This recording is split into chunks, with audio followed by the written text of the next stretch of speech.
A January 6th defendant finds himself outside of a field office in Cincinnati, Ohio, and decides that he's going to shoot at it. And boy, do I have questions about that one.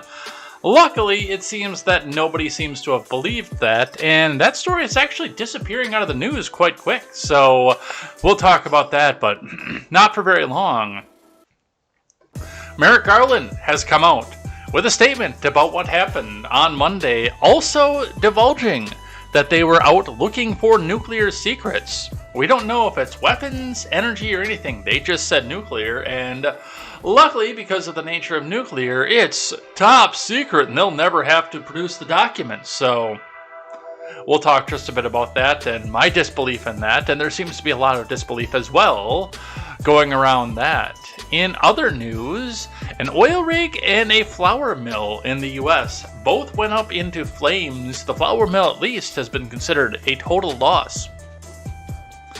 So we'll talk just a bit about what's happening with that, and if we can possibly get down to it. I've been teasing it for the last 5 days, but Amazon has bought iRobot, the maker of Roomba, and a lot of people have a lot of concerns about that. It is going to be all this and more. Welcome back to midterm season. I am Jay Edgar, and this is Contemporary.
Good morning, Edheads. Welcome to Contemporary. Hey, guess what? We have over 60 tabs across the top of the screen again, because there's so much information that goes along with this entire FBI raid, and we've got to talk about it. And it seems like it's getting worse every day. It's another one of those stories where the more that comes out of it, the worse it seems to get. And I'm very glad to look out onto the Twitter sphere and see that so few people actually believe what's going on with that. It's the FBI story, that was the one, like, right away, as soon as it happened, I tweeted it out, and a lot of other people were at this and said, oh, it's a Fed. I imagine the scene went down in Cincinnati one day. They're all sitting around the office, and they said, we raided their Orange Messiah! Why aren't they shooting at us? Come on, just shoot! Come on, make an attack! We want to have another January 6th!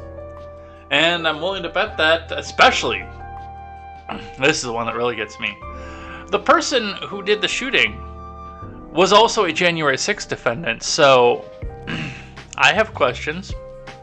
I have a lot of questions. A person can come out and make the heinous attack at two of the major honk anti-government events that have happened out there. But we'll talk about that. That's actually, I think, going to be top story after we get done with finance, I think. Yes, it is. That's top story, so we'll go over that. We'll talk about nuclear secrets. We'll listen to Merrick Garland's speech. It looks like it wasn't actually very long. It was only a couple minutes, so we'll listen to that. We'll listen to some other selections of that and go over that as well. We've got a lot to go over, so let's get started. Before we do, make sure you go and check out all the great creators who are helping to launch a better news experience for your listening pleasure. in a way that is by the common man for the common man. Of course, I'm talking about the Daily Ignoramus, the Breakdown with Birkenhoff, the R-Rated Conservative, and the Porch Boys. So we'll be talking just a bit about them. Also, make sure you go check out KTZed. KTZ is not here over on Twitter, who just appeared on PJ Patriot Show. So, is it PJ Patriot? Did I get that wrong? I don't know. This is like only the second time I've listened to him, which is a shame because he's a cool guy. Possibly new sponsorship coming down. I will be talking about that if that's something that I enjoy as well. So we'll be coming down from that. Go check out KTZed. Go check out Brit, Tweets by Brit over on Twitter. She's another one who's helping to spread the message among the common man for the common man. So go check out all those people. Let's get into finance and let's get started because we've got to stay on task for this one. I say that knowing that we never stay on task in this program. Let's get started. Looking in at the Dow. To start off with, the Dow closed yesterday at 336.67. That is a big fade throughout the day yesterday, but it does look like the futures are looking back up now, as we can see, because we've had the futures looking up throughout most of the day. And it did close up, by the way. I'm not going to say that it failed yesterday, but it was only a few points above where it was on the previous day, less than 30 points above. But the futures were way up throughout the day, or before the trading yesterday, and then they jumped up again at the open and then just kind of faltered throughout the rest of the day. So that is what we are seeing off of that. I would kind of... Here's the thing. I don't want to see the seniors get punished because that's where their retirement is in, and I talked to my dad about this a little bit last night. He had mentioned the fact of how much he actually lost through the markets on his 401k. But I mean, when I look at something like this, it's the fact of you also need to punish these investors. And the fastest way to get these investors punished for coming in and trying to hold up what's happening in the government and their spending spree is to come back and say, hey, if you don't change your policies to something that is friendlier to the people who are on 401ks who have their money in these markets, we're not going to vote for you anymore.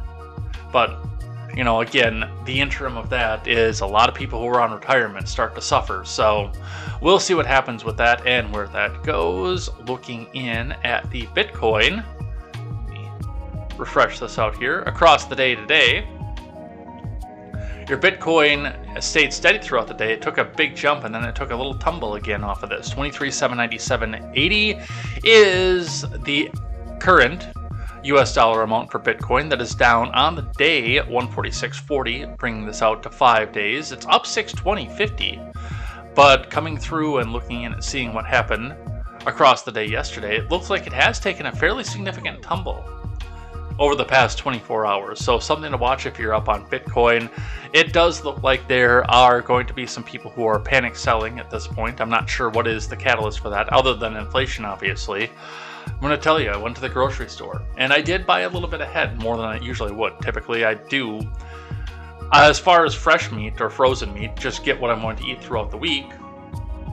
Maybe a couple little things here and there to go and have either emergency rations out there or to have something if it's on sale. But I did buy 3 pork loins that I normally would not have bought because they were on sale on this past, what the hell day did I go? Sunday? Yeah, Sunday.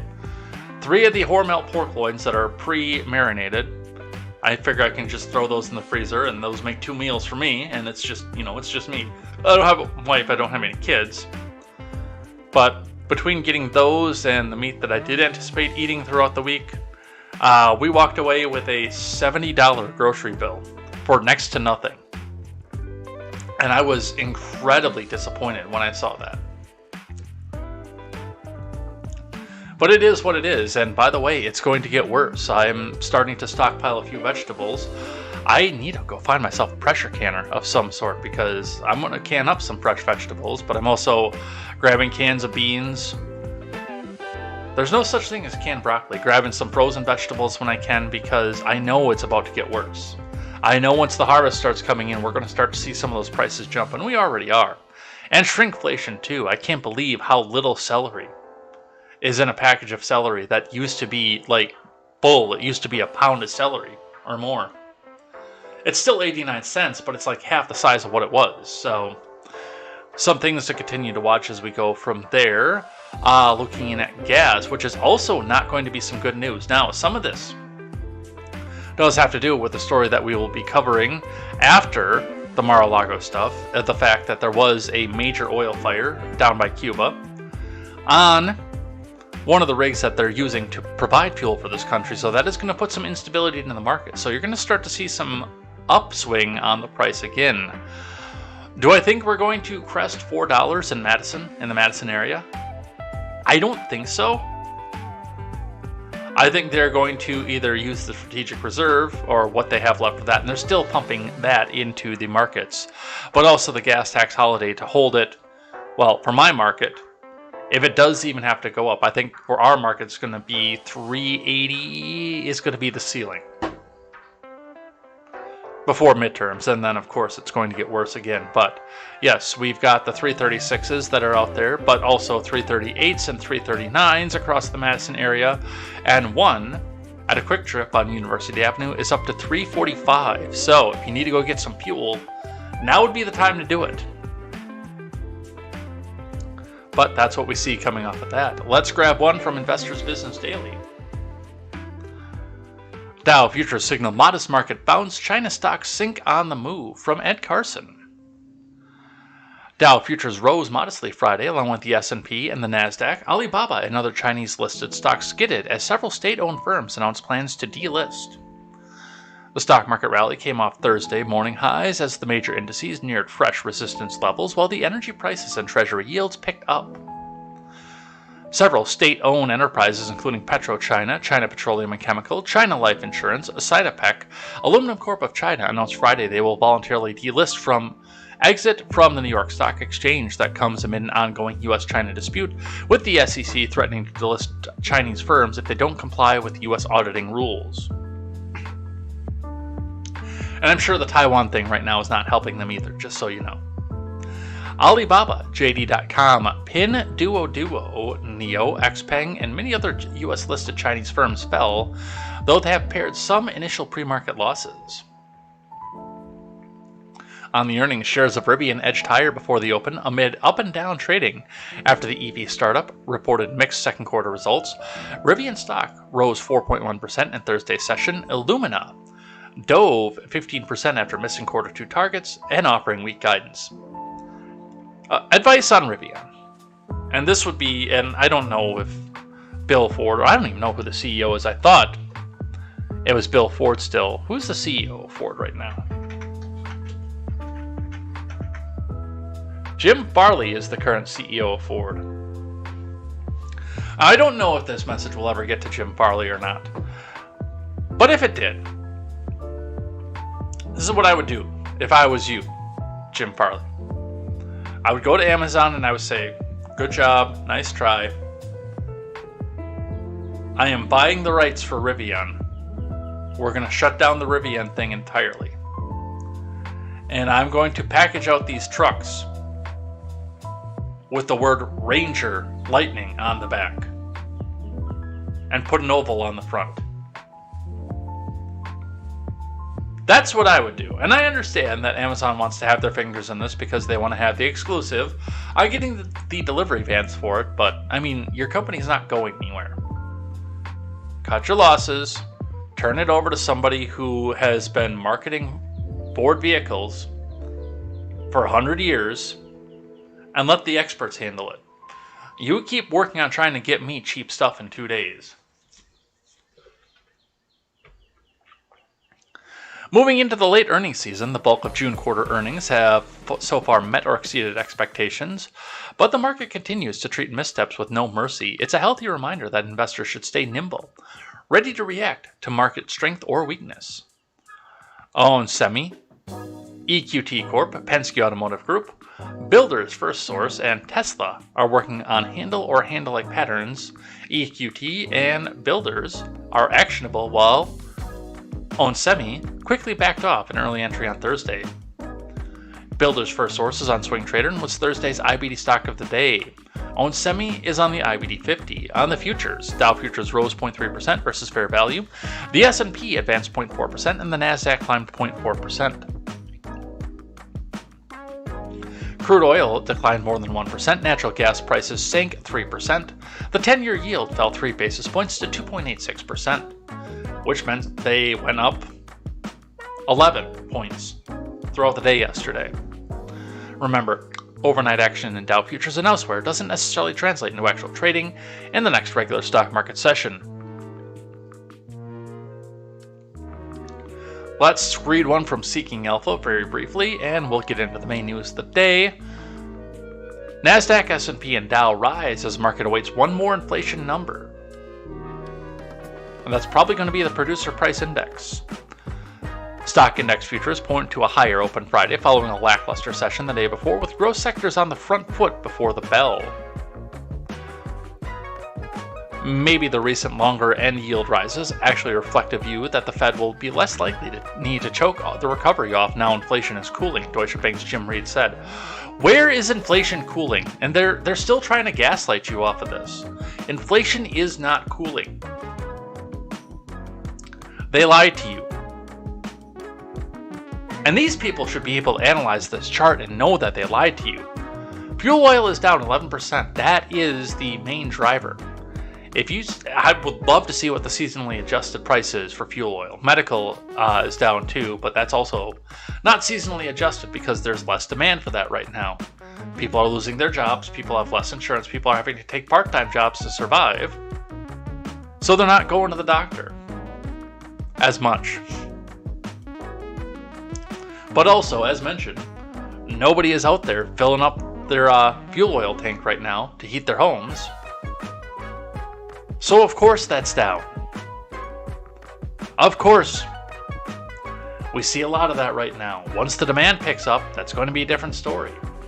And by the way, we are looking at a harsh winter coming up here. Not a COVID harsh winter like the Brandon admin tried to tell us, but an actual harsh winter. But we'll continue to watch this. Shortly after the start of trading, University of Michigan's preliminary consumer sentiment figures arrive. This index is expected to rise slightly to 52.5, but it's the inflation expectations number that will be closely watched. The inflation expectations component has been falling and could well fall further. UBS chief economist Paul Donovan said, "This is not because consumers believe the Federal Reserve, many do not know what the Fed is or does. It is because gasoline prices have fallen. Yeah, but everything else went up." The market seems a little less confident in a 50 basis point Fed cut next month. The odds are now 60-40 in favor. Late Thursday, San Francisco Fed President Mary Daly reiterated her preference for a half-point cut, but saying she's open to a bigger move if the data supported it. Well, the data still supports it. And that is lame. Because the data shouldn't be supporting it. Take all the restrictions off, turn off the news, except for this program, turn this program on, but turn off the mainstream news, and go out and live your life. Not sitting in fear waiting for the DNC to tell you what it is you're supposed to be afraid of. Alright, let's get into the main news of the day, and we've got a lot of that. From WLWT5. That is an NBC affiliate, I believe, out of Cincinnati. Armed suspect who tried to breach Cincinnati FBI building dead after standoff, police say, from WLWT staff. An armed suspect was shot and killed by law enforcement after an attempted breach at a Cincinnati FBI building led to a standoff in rural Clinton County, according to Ohio State Patrol. Oh, so it's a standoff in the rural area that nobody could see? He starts out down in the middle of Cincinnati. Well, as far as somebody who just tried to shoot up an FBI headquarters, that's probably the smartest thing to do, but it leaves me more questions than answers. According to Ohio State Patrol, it started around 9 a.m. when an armed man attempted to breach FBI Cincinnati's visitor screening facility. An alarm went off and FBI special agents responded when a man fired a nail gun at law enforcement. Sources tell NBC the man held up an AR-15 style rifle before fleeing into a vehicle north on I-71, leading Ohio State Patrol in a pursuit. Police said during the pursuit, the suspect fired shots from his vehicle before getting off the highway, stopping near Smith Road in Clinton County. That's when the police said the suspect and officers exchanged gunfire, leading to a standoff. Did his car run out of gas? Stopping near Smith Road in Clinton County seems like a bad idea, and I don't even know where Smith Road in Clinton County is, but that seems like a bad idea, you guys.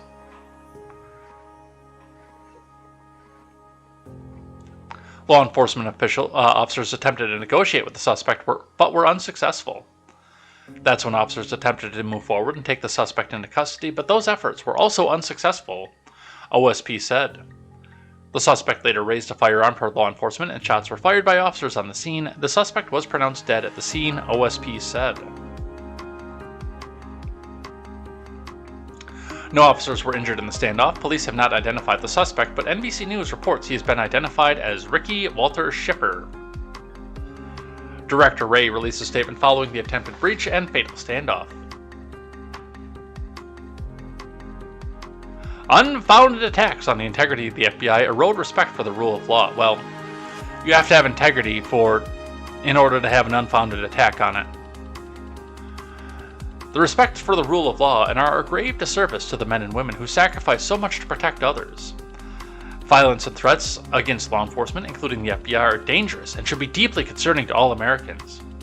Every day I see the men and women of the FBI doing their jobs professionally with rigor, objectivity, and a fierce commitment to our mission of protecting the American people and upholding the Constitution. I am proud to serve alongside of them. Your mission was to take care of Prohibition in the Tommy gun era. You're about 100 years overdue to be shut back down. The Cincinnati FBI office released a separate statement about the incident on Thursday night and said they will be investigating the shooting. On August 11, 2022, at approximately 9:15 a.m., an armed male subject attempted to breach the visitor screening facility at the FBI Cincinnati field office. The subject eventually fled and was encountered by the FBI, Ohio State Highway Patrol, and local law enforcement near Wilmington, Ohio. The suspect shot at law enforcement officers during the incident. The law enforcement also fired their weapons. At approximately 3:45 p.m., the suspect was shot and is deceased. The FBI is now reviewing the agent-involved shooting. The FBI takes all shooting incidents involving our agents or task force members seriously in accordance with the FBI policy. The shooting incident is under investigation by the FBI's Inspection Division. The review process is thorough and objective, honk honk, and is conducted as expeditiously as possible under the circumstances. So, and I've got a couple of the angles to this, but just on the initial. This has been a story that's moved and changed a couple times. Alright. It's interesting to me that it just happened to be that the guy that did this was a January 6th guy. A guy who was at the Capitol and I believe is out on bond, which meant that it would be illegal for him to have the firearms. Now, it's not confirmed that that's him, even though several news outlets have released the name. It's not at this point confirmed to the public through official channels that it was him. But the fact that we're going straight to a January 6th suspect, that makes me have some questions. I don't believe this. In fact, again, the majority of what I see out of this is, especially after 2 days, they've had all of Tuesday and all of Wednesday to vent and foment their anger in a very, very, very ill-advised attack. When you've waited 2 days, something else is up. This was not a spur-of-the-moment thing. And again, as I said at the top of the show, one of the things that I really think when I see something like this, And right before Merrick Garland is about to give a speech, taking all the blame for this, there were a few FBI agents who were sitting around with their hands on their guns. Come on, do an insurrection. Come on, come shoot us up. We went after your orange messiah. Come on, do something. Do a domestic terrorism, please. My other question, and this is the really big one, is he did this with a nail gun. He walked in with a nail gun, which has a lower range. It's quieter, I'll give it that, but it has a lower range. And less ability to do damage quickly. And then dropped the nail gun and waved around his AR-style rifle. Now, I have no intention on taking a fight to the government. You all know that. My intent is, if the government wishes to do me harm, to wait for them to come to me. And if I have to defend myself, they have been the aggressor on the situation. As should everybody else. Typically, when you start to see people saying, "Hey, let's go shoot up the FBI headquarters," that person glows in the dark. If you turn off the lights, you start to see a nice luminescence around the person. That has always been my stance with dealing with the government. Defend myself, defend my family, don't be the aggressor in the government's affairs.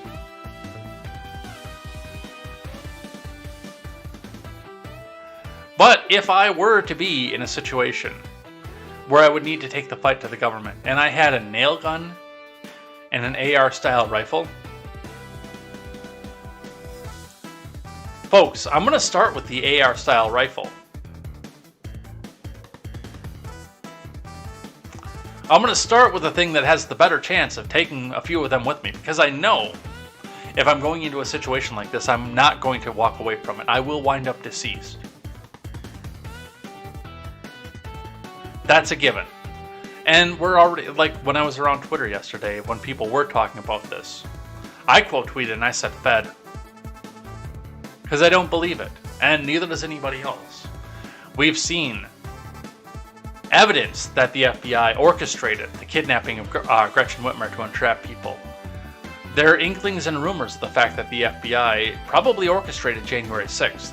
We don't have evidence of that, but we do have inklings and a lot of rabbit holes that lead down that path.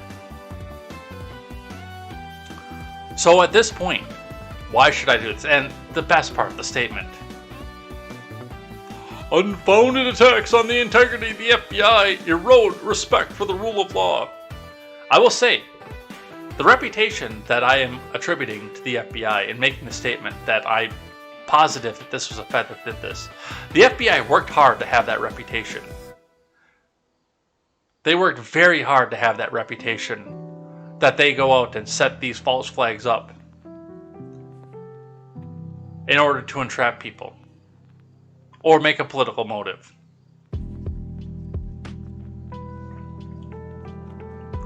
But as far as that goes, I don't believe it.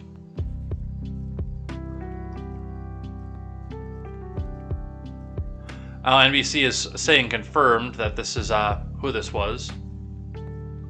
Two officials familiar with the matter identified the suspect as Ricky Walter Schiffer.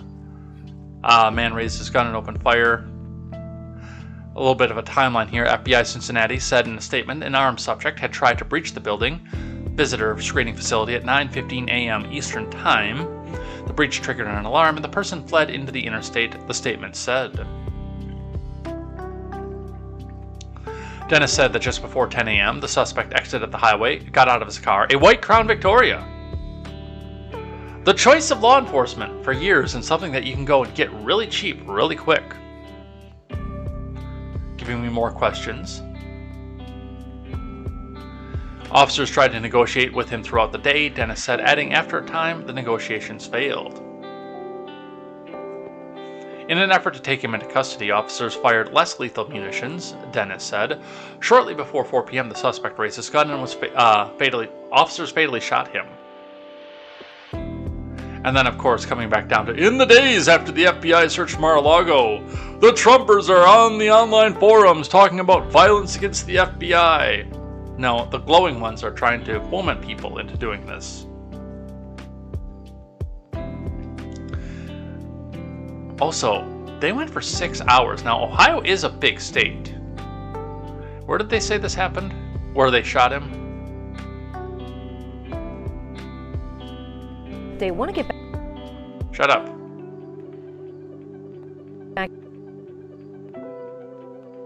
I know they said in this article. Smith Road in Clinton County. Let's see. Clinton County, Ohio.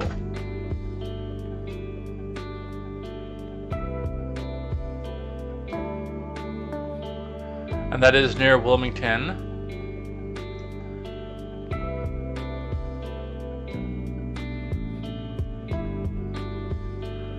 I'm not seeing 6 hours of drive time there. He only went maybe 40 miles. Now, looping back around, but just to go on the interstate, to get off the interstate and stop at Smith Road, which let's bring this over here. So somewhere in here, and I don't know where the field office is in Cincinnati, but somewhere in here is where all this started, and somewhere in here, just off of I-71, which is right here, is where it ended. Excuse me when I say that I have questions. Why did it take you 6 hours to get from here to here?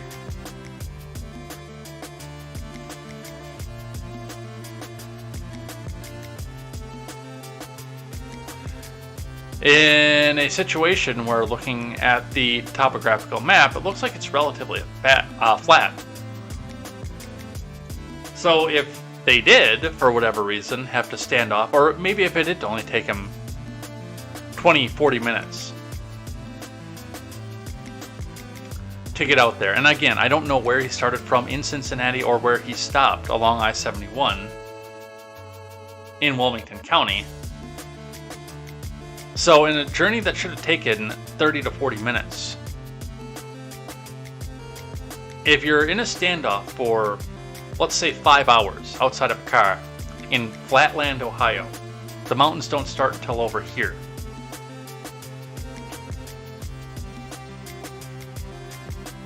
Could you not? Did he have so much cover that you couldn't? Did he go into a building that you couldn't come back out and take him from behind?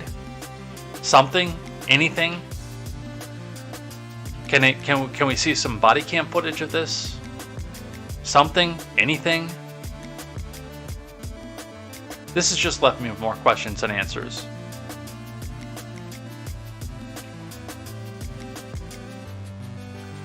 We will skip the CNN article.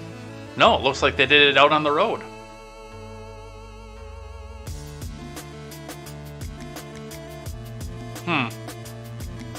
Yeah, I have questions, but I'm probably always going to have questions because I have this feeling this is going to just drop out of the news. Let's keep going.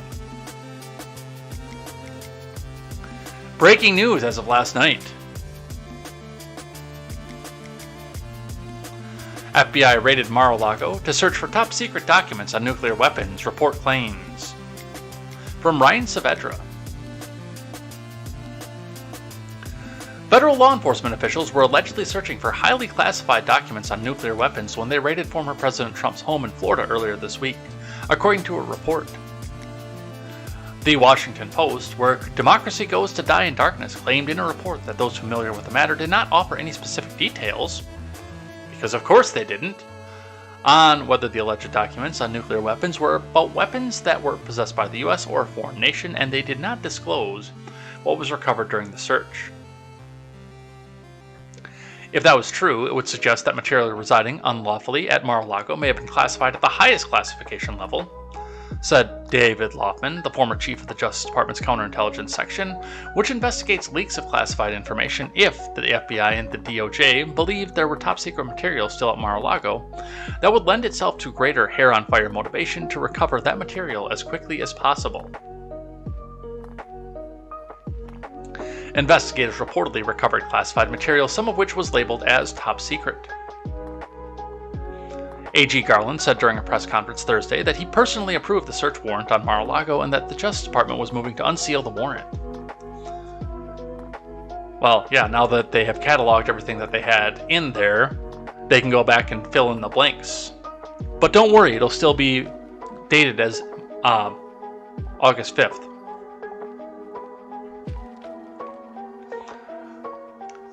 Just now, the Justice Department has filed a motion in the Southern District of Florida to unseal a search warrant and property receipt relating to a court-approved search that the FBI conducted earlier this week at Trump's home in Mar-a-Lago. Garland said the department filed the motion to make public the warrant and receipt in light of former president's public confirmation of the search, the surrounding circumstances, and the substantial public interest in the matter. I personally approve the decision to seek a search warrant in this matter, Garland later added. Second, the department does not take such a decision lightly. Where possible, it is standard practice to seek less intrusive means as an alternative to a search and to narrowly scope any search that is undertaken. Trump responded to Garland's remarks by saying the FBI raid was not needed because his legal team had been cooperating with the Justice Department. My attorneys and representatives were cooperating fully, and very good relationships have been established, Trump said in a response to the press. The government could have had whatever they wanted if we had it. They asked us to put an additional lock in a certain area. Done. Everything was fine. Better than most of the previous presidents. And then, out of nowhere, and with no warning, Mar-a-Lago was raided at 6:30 in the morning by very large numbers of agents. Huge, large numbers of agents. Excuse me. And even safecrackers. They got way ahead of themselves. It's crazy. Just learned that agents went through the First Lady's closet and rummaged through her clothing and personal items, Trump continued. Surprisingly, left area in relative mess. Wow. Yeah, that sounds about the way that Trump tweets, doesn't it? Nobody else has that pattern when they tweet. But let's not get out ahead of the skis here. Now, the secrets are supposedly, allegedly, about nuclear weapons, which means, and this is the important part to this will never, ever need to be produced. Garland is never going to be held to account and said, okay, show us what you have, if you're so confident that you have it. We're waiting. That's never going to happen. And further, I mean, aside from the fact that we're running from, the P-tape to Russiagate to very fine people to January 6th to nuclear secrets. Yeah, I don't believe this either. And again, we're starting to look at this and say that nobody else seems to believe this as well. But there's never going to be a proof. We'll get the warrant unsealed mysteriously after they've gone through and cataloged everything that they have and said, oh, this was totally what we were looking for. And the other side that I have trouble with this, and this is as much of a criticism to the Daily Wire as it is to the Washington Post and CNN when they do this as well. My only source on this is sources say. I don't have this is the person who came out and alleged that these were here. This is the agent that went through this. This is the agent that said that yes, this is it. This is just anonymous sources say.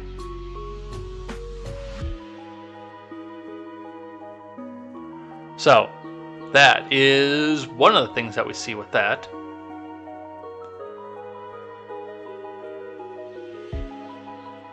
From Business Insider, Donald Trump's endless attacks on the FBI's Mar-a-Lago raid is pressuring Merrick Garland to break the DOJ's no-comment norm until there's an indictment, if that ever happens. From C. Ryan Barber. In the feverish speculation around the FBI search of Mar-a-Lago, Republican leaders have called the Justice Department to release details about the unprecedented raid of former President Trump's estate in South Florida. But it may have to wait a while. Amid the clamoring for transparency, the Justice Department and FBI have responded with a familiar refrain in ongoing investigations: no comment.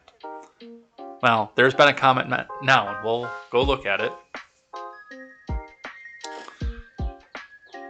Indeed, even as some of Trump's Republican critics have demanded deeper explanation, A.G. Garland has remained silent for the Justice Department. Well, no, he hasn't anymore.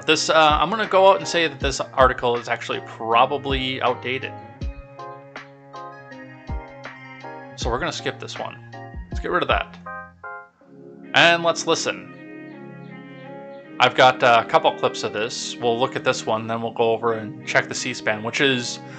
The comments on C-SPAN are only 4.5 minutes, so we should actually probably be able to get through those, but I want to see what this is first. Oh, by the way, I have not listened to this yet. I got a TLDR from Brady Leonard of the No Gimmicks podcast over on Twitter, but that's all that I know about this, so I'm hearing this for the first time. So no spoilers if you've listened to this already.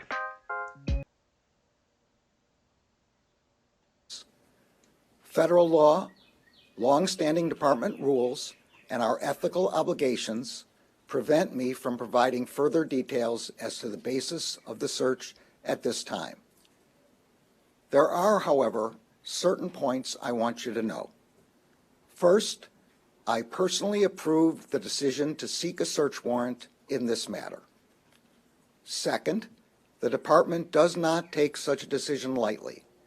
Where possible, it is standard practice to seek less intrusive means as an alternative to a search and to narrowly scope any search that is undertaken. Third, let me address recent unfounded attacks on the professionalism of the FBI and Justice Department agents and prosecutors. I will not stand by silently when their integrity is unfairly attacked. The men and women of the FBI and the Justice Department are dedicated, patriotic public servants. Every day, they protect the American people from violent crime, terrorism, and other threats to their safety while safeguarding our civil rights. They do so at great personal sacrifice and risk to themselves. I am honored to work alongside them. This is all I can say right now. More information will be made available in the appropriate way and at the appropriate time.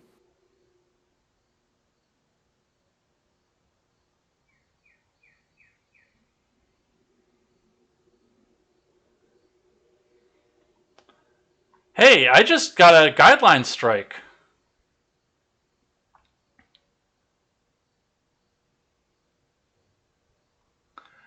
And I don't know what.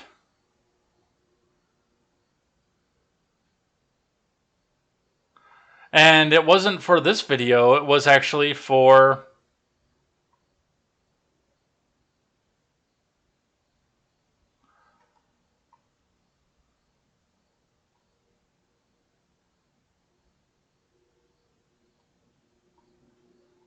And I can't even see what it is.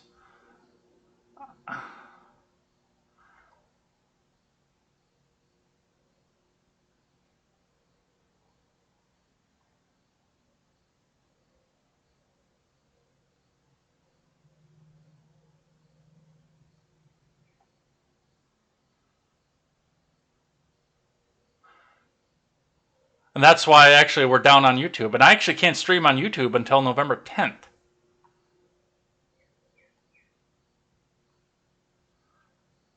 Would you like to share anything else?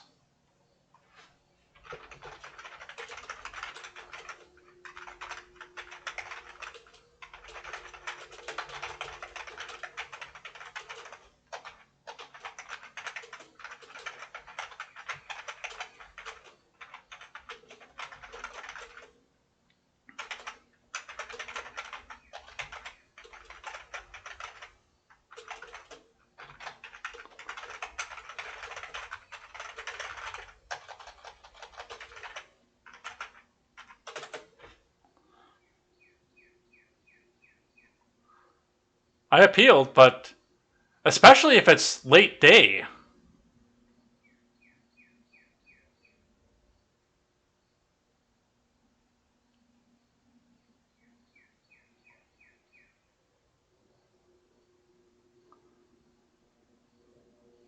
No, and I accepted the one. Yeah, apparently I can't stream for a week now over on YouTube.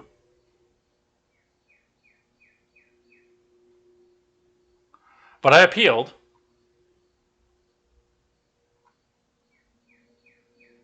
I accepted the first one because I knew that that's what happened. So apparently somebody struck me.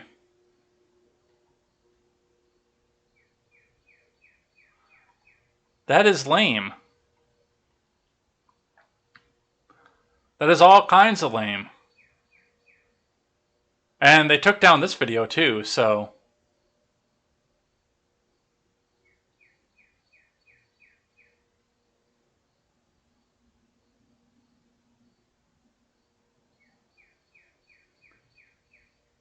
Especially if C-SPAN winds up getting on there. That's going to be... Because I know that was out on... What the... God damn it.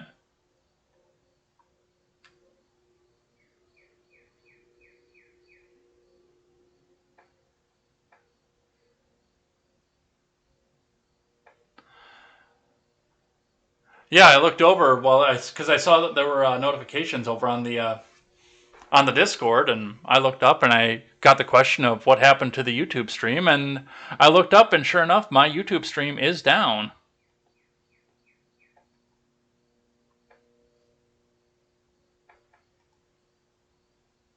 Due to a community guideline strike or copyright issues, you can't live stream at this time. Really? Because it was going.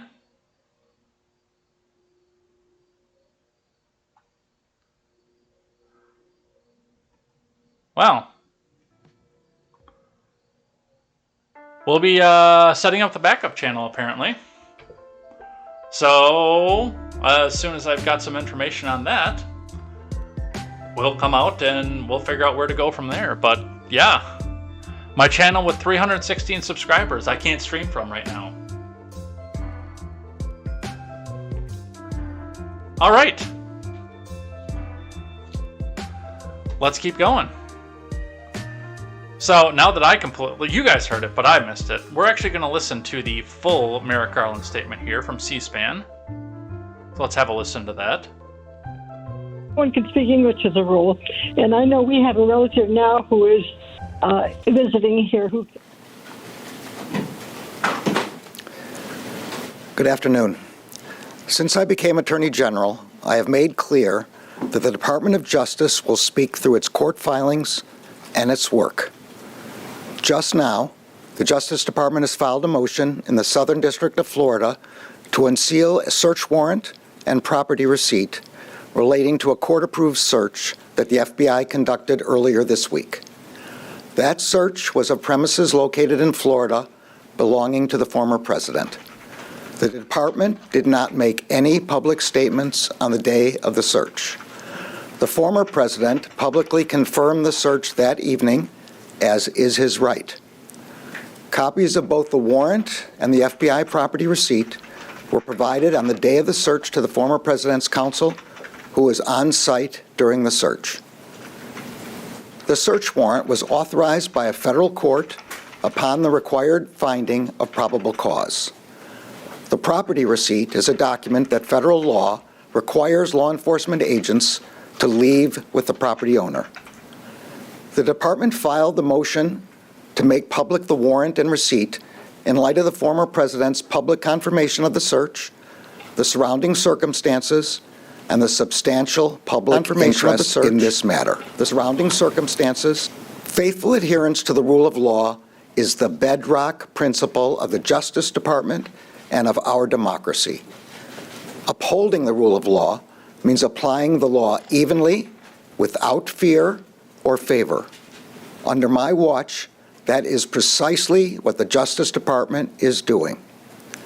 All Americans are entitled to the even-handed application of the law to due process of the law, and to the presumption of innocence. Much of our work is by necessity conducted out of the public eye. We do that to protect the constitutional rights of all Americans and to protect the integrity of our investigations. Federal law, long-standing department rules, and our ethical obligations prevent me from providing further details as to the basis of the search at this time. There are, however, certain points I want you to know. First, I personally approved the decision to seek a search warrant in this matter. Second, the department does not take such a decision lightly. Where possible, it is standard practice to seek less intrusive means as an alternative to a search and to narrowly scope any search that is undertaken. Third, let me address recent unfounded attacks on the professionalism of the FBI and Justice Department agents and prosecutors. I will not stand by silently when their integrity is unfairly attacked. The men and women of the FBI and the Justice Department are dedicated, patriotic public servants. Every day, they protect the American people from violent crime, terrorism, and other threats to their safety while safeguarding our civil rights. They do so at great personal sacrifice and risk to themselves. I am honored to work alongside them. This is all I can say right now. More information will be made available in the appropriate way and at the appropriate time. Thank you. Mr. Attorney General, the former president said this FBI agents. Thank you all for your questions, but as I said, this is all I can say at this time.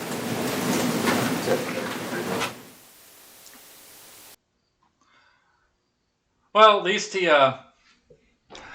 he doesn't do what Biden did and just walk out and ignore the questions. He at least said, "Oh no, I can't answer your questions right now." But yeah, he's pretty much out there and saying it. No, I did it. It was me. It was all me. Now my question there is did he actually do this? Is he getting thrown under the bus to try to distance? Because the White House has done everything that they can to distance themselves from this. The White House has themselves come out and said, no, we knew nothing about this. We didn't see anything, didn't hear anything. Hear no evil, see no evil, speak no evil.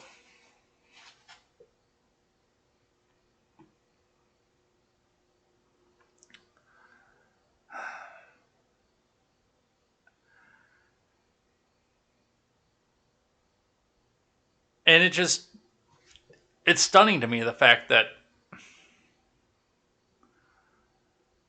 I don't know what to say with this. Also, I'm still a little bit flustered over the fact that, yeah, my YouTube stream got taken down.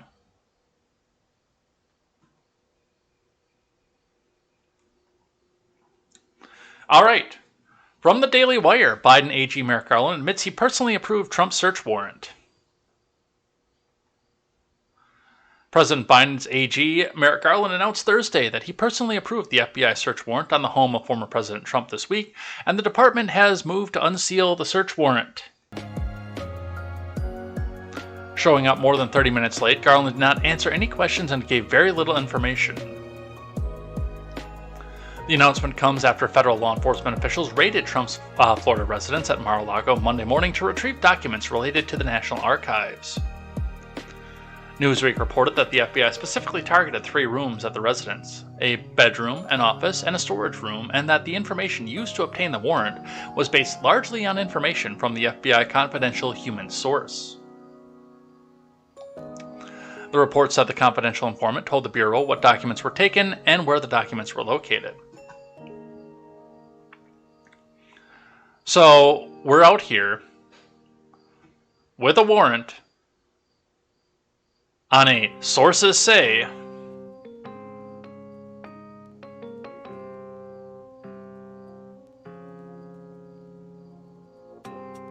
and also, by the way, it's that they targeted 3 rooms, a bedroom, an office, and a storage room.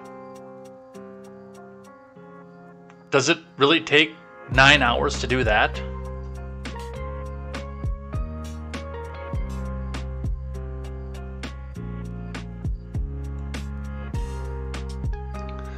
The report said the federal officials waited until Trump was out of state to execute the search warrant at the property because they wanted to be as low-key as possible. Agents were reportedly at the property the entire day and were dressed in plain clothes, leading staff to believe that they were U.S. Secret Service agents, which is why news of the executed search warrant did not leak. What a spectacular backfire, a DOJ official told the publication. I know that there's so much speculation out there that this is political persecution, but it really is the best and worst of the bureaucracy in action. They wanted to punctuate the fact that this was a routine law enforcement action, stripped of any political overtones, and yet they got exactly the opposite. Another senior U.S. official told the publication that the FBI created the very firestorm they sought to avoid by ignoring the fallout. Yeah, they're still trying to come back out with this and trying to turn this into something. And by the way, the Biden simps love this still. They legitimately do. They love this, and they he's going to jail. That's actually trending on Twitter right now. He's going to jail. Trump is going to jail.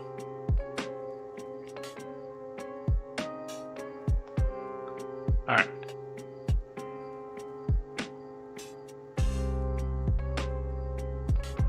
Got some more information outside of this here. From the Blaze, Garland, I personally approve the decision for FBI raid at Mar-a-Lago.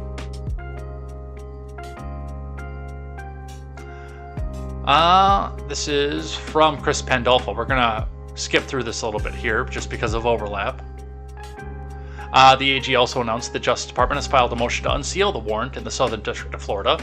Garland would not comment on the ongoing investigation other than to say the warrant was authorized by a federal court upon the finding of probable cause, and that it will be made public in light of Trump's comments on the FBI raid and the public interest. Well, Trump has already come out and said, release it. It's gone. Release it.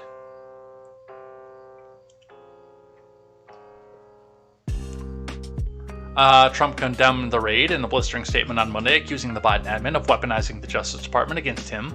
The former president later suggested that FBI agents were planting evidence against him, which would not surprise me.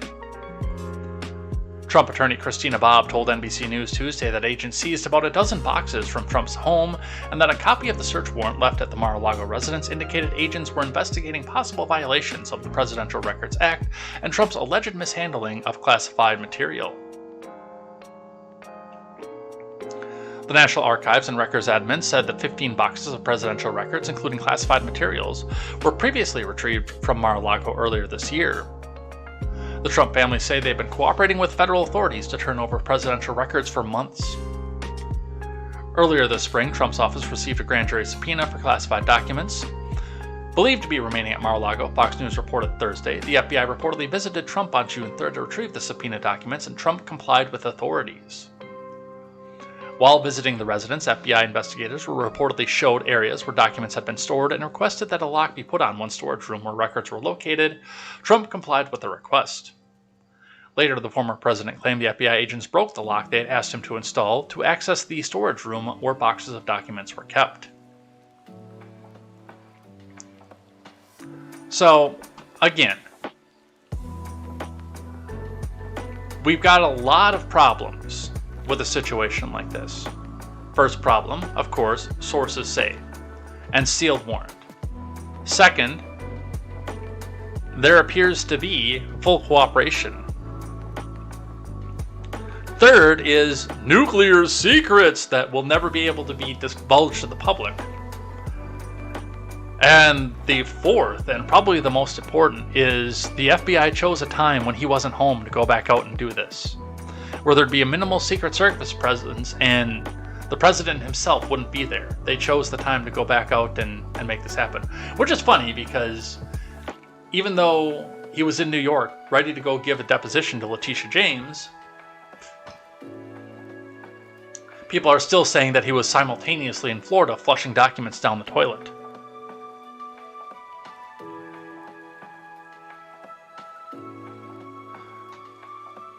But that's that. From Fox, Newsweek blasted for incorrectly claiming Merrick Garland didn't know about the FBI's Trump raid. Twitter users blasted Newsweek Thursday after U.S. Attorney General Merrick Garland's admission that he approved the FBI's unprecedented raid on former President Trump contradicted their previous reporting. On Wednesday, Newsweek reported the senior Justice Department source says that Garland was regularly briefed on the Records Act investigation and that he knew about the grand jury and what material federal prosecutors were seeking. He insists, though, that Garland had no prior knowledge of the date and time of the specific raid, nor was he asked to approve it. With emphasis added.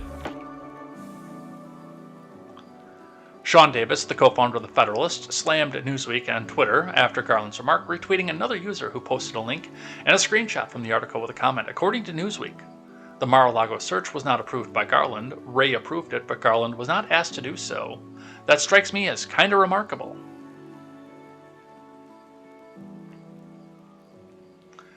More proof, not that you needed any, that the corporate media is full of liars and morons, Davis wrote.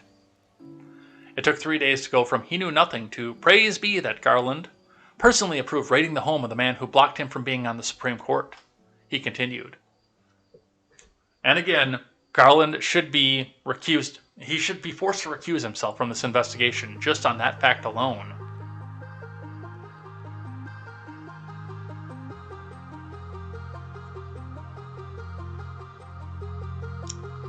So Garland just contradicted this report, Chris Pandolfo, curation editor for the Blaze Media, tweeted. Former Obama NSC spokesperson turned Pod Save America host Tommy Vietor tweeted, "So the Newsweek scoop that Garland had no advance knowledge of the FBI is utter bullshit. No surprise there."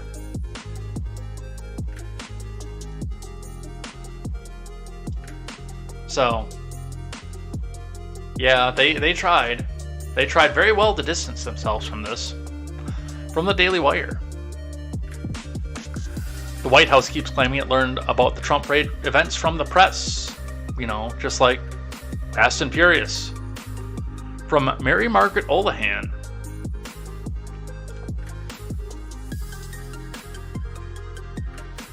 President Biden's White House continues to distance itself from the Department of Justice's raid on former President Trump. A White House official told the Daily Wire that the White House was not aware of AG Garland would be addressing the raid on Thursday, and the admin learned from the press about his remarks. Now, you know that's not true, and I know that's not true, but if that was true, I'm sorry, that makes the admin look worse, not better. Press Secretary Token Diversity Hire similarly denied on Tuesday that the White House knew about the FBI raid on Trump's home, claiming that Biden was not given any notice beforehand. The AG shared with public on Thursday that he personally approved the raid on the former president's Mar-a-Lago home. Faithful adherence to the rule of law is the bedrock principle of the Justice Department and our democracy, he said. Upholding the law means applying the law evenly without fear of favor. Under my watch, that is precisely what the Justice Department is doing. Asked if the White House was concerned about the appearance of an attack on another president, Diversity Hire said Tuesday Biden has been unequivocal in his belief that the rule of law and refused to comment on any ongoing investigations at the time. Biden also ignored questions from reporters on Tuesday regarding the raid. Video footage shows the president walking by reporters and ignoring their questions on the topic the day after agents raided the former president's Florida residence.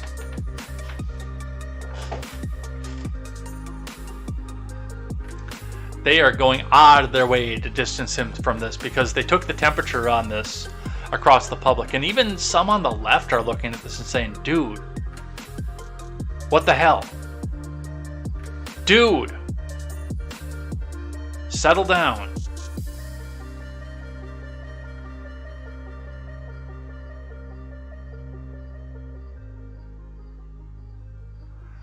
From ABC, congressional Republicans call Garland's remarks on Mar-a-Lago search insufficient. Congressional Republicans were quick to pan Merrick Garland on Thursday remarks on the FBI search of Donald Trump's Mar-a-Lago, calling the Attorney General's comments insufficient and insisting the Justice Department release more information behind the unprecedented raid, even as Garland said that he wants the search warrant unsealed. Okay, here's my question. Why haven't we seen it yet? Then how much is going to be redacted off of it? Because Garland apparently wants it unsealed.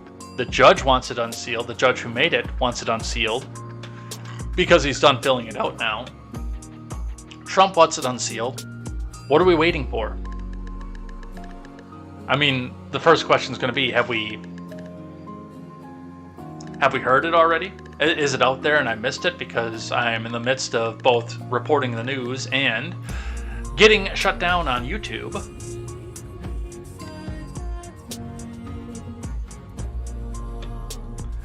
But GOP lawmakers said the Justice Department's motion to unseal parts of the warrant would not cut it, demanding that more information behind the search's genesis was needed, given the gravity of the operation at a former president's home. Sources previously told ABC News that it was in connection to documents that Trump took with him when he departed Washington, including some records the National Archives said were marked as classified. The primary reason the AG and the FBI are being pushed to disclose why the search was necessary is because of the deep mistrust of the FBI and DOJ when it comes to all things, tweeted South Carolina Senator Lindsey Graham. Lindsey Graham, a close Trump ally.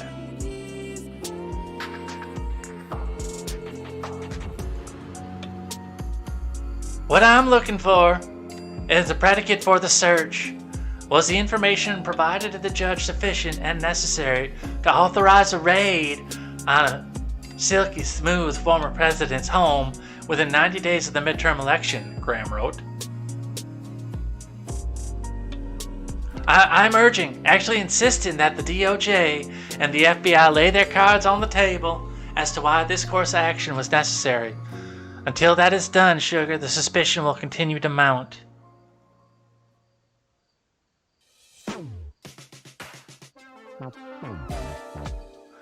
Other Republicans directly criticized Garland, who said at a press briefing that he signed off on the search warrant for Trump's residence in Palm Beach, Florida.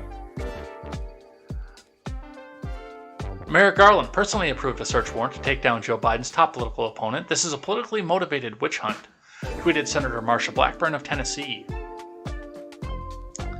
The FBI and DOJ became politicized under Obama, and this has continued under Biden. The FBI has become an attack dog to help the Democrats achieve their own political ambitions and silence dissenters, added Ted Cruz. Marjorie Taylor Greene went even further. We must defund the FBI, dismantle the DOJ, and gut the agencies of political biases and persecutions. Based. Meanwhile, Wyoming Rep. Liz Cheney, perhaps the most visible anti-Trump Republican, wrote on Twitter, I've been ashamed to hear members of my party attacking the integrity of the FBI agents. Well, again, you have to have integrity to attack in order to attack integrity. Involved in the recent Mar-a-Lago search, these are sickening comments that put the lives of patriotic public servants at risk. Should probably make sure I'm still on Twitch, huh? I'm sure somebody went out and did a flagging raid.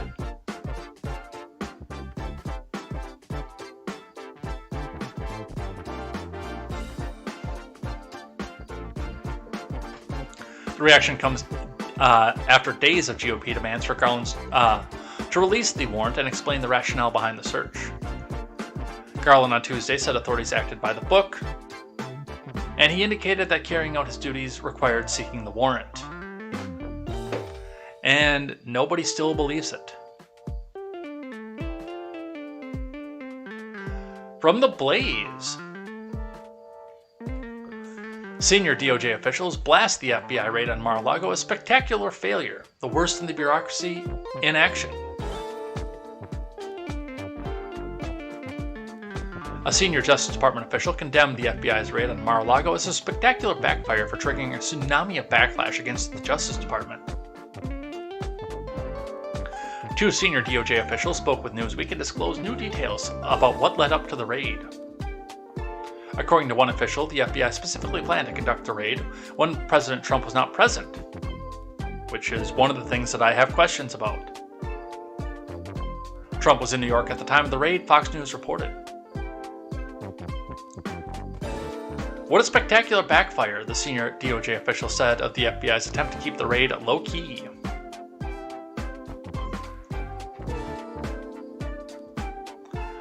I know that there's much speculation out there that this is political persecution, but it really is the best and worst of the bureaucracy in action, the official explained.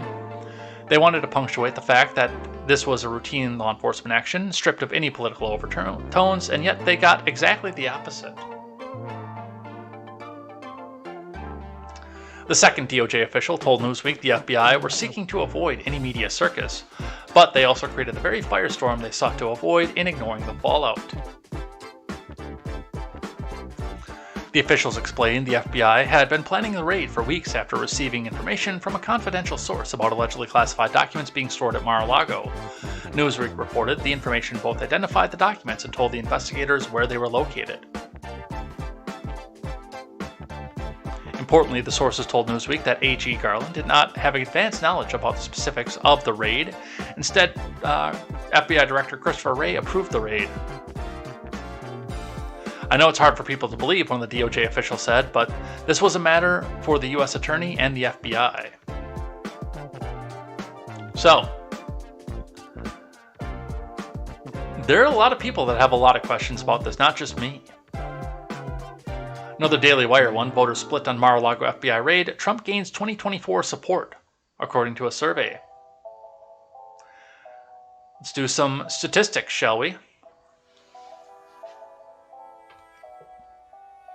About half of registered voters support the Department of Justice unleashing the FBI agents to storm former President Trump's Mar-a-Lago compound in Florida on Monday morning. An exclusive Snap poll from Politico and global market research firm Morning Consult garnered early reaction on Wednesday from a sample of 2004 registered voters that asked a series of questions surrounding federal law enforcement acting on a search warrant to reportedly retrieve documents related to the National Archives. When asked whether or not voters approved of the FBI's decision to conduct a search warrant on former President Trump's Mar-a-Lago resort in Florida, 49% strongly or somewhat said yes. The breakdown divided voters into several demographics, but overall, the poll revealed that 84% of Democrats, 47% of independents, and 15% of Republicans support the FBI scouring the Trump residence. Lawyers for the Department of Justice present during the raid reportedly informed Trump's representative that he had the search warrant, gave them full access to everything on site. However, reports have claimed authorities blocked the former president's lawyers from observation during the raid. Federal agents executed the search warrant because they reportedly believed Trump held back, turning over all the classified information, which included documents marked as top secret. Let's skip on to the poll. Pollsters sampled that 3 in 4 voters had seen, read, or heard about the FBI's unannounced visit on Monday morning, with 54% of the sampled believing Trump mishandled classified information. Others assumed the raid was either about January 6th or something else. Nearly 70% of Republicans sampled agreed with President Trump, who called the raid political persecution and a witch hunt on Truth Social. These are dark times for our nation, as my beautiful home, Mar-a-Lago in Palm Beach, is currently under siege, he said at the time. They even broke into my safe. It's political targeting at the highest level. Still, 49% of voters, driven by Democrats and independents, lean more towards believing the authorities were looking for evidence of a crime that Trump had allegedly committed. And while 63% of Republicans believe the raid was an abuse of power, they should be investigated, 62% of Democrats said otherwise. Yeah, it falls almost completely on party lines. This has been, by the way, my most important problem. You know, Garland came out during the January 6th hearings that said, we're watching this closely, looking for charges that we can bring forward. We're looking for this. We're watching closely. And my question there, especially with Garland, who was passed over by for a Supreme Court seat, I've said from the beginning Garland should be recusing himself for this.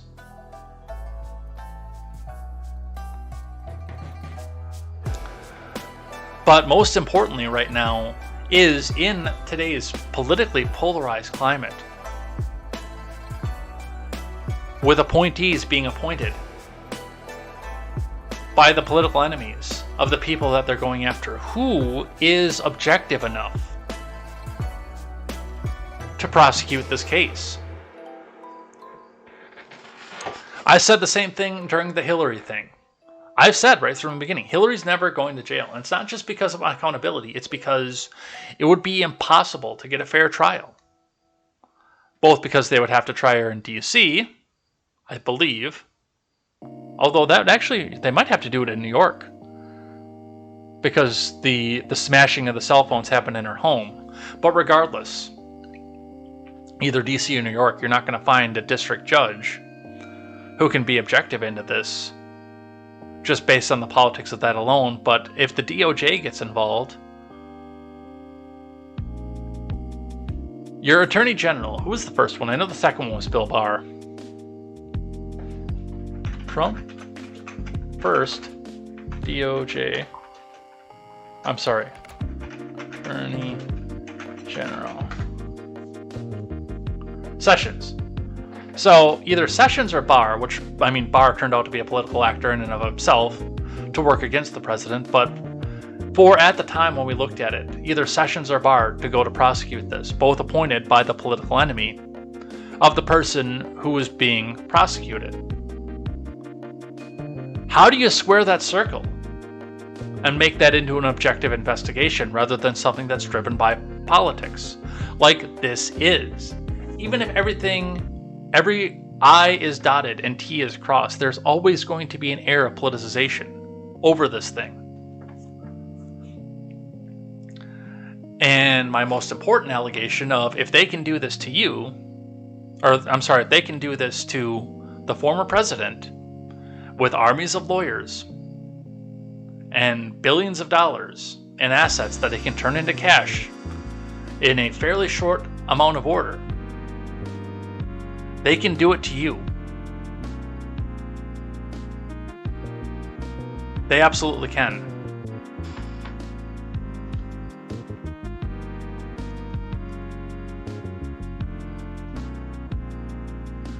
From CNBC, Justice Department seeks to unseal Trump raid search warrant, AG Garland says. And we are up on the 9 o'clock hour, which means we gotta see what we can get through for some of the rest of this stuff. There is one in light of what happened on YouTube today that I do want to go over because of the people who have their thumbs on the scale. But in just a little bit of short order, we will be going over the live chat as well. Let's see, from CNBC, Justice Department seeks to unseal Trump raid search warrant, AG Garland says. Good, let's see it. And let's get an unredacted version too, although I guarantee that's not going to be the case. From Dan Mangan. AG Garland said the Justice Department asked the federal judge on Thursday to unseal a search warrant that was used by FBI agents to raid the Florida home of former President Trump 3 days earlier.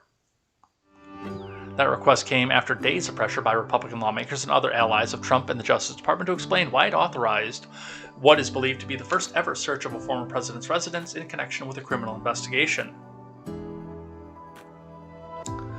The Justice Department is seeking to unseal the warrant and an inventory of items seized by the FBI during the search of Trump's home at Mar-a-Lago and Palm Beach. But the department is not asking the judge to unseal the affidavit of probable cause, which would detail how authorities believe a crime was likely committed and why there would be evidence of the crime in the location targeted in the search. However, the warrant itself is likely to list the criminal statutes related to the search.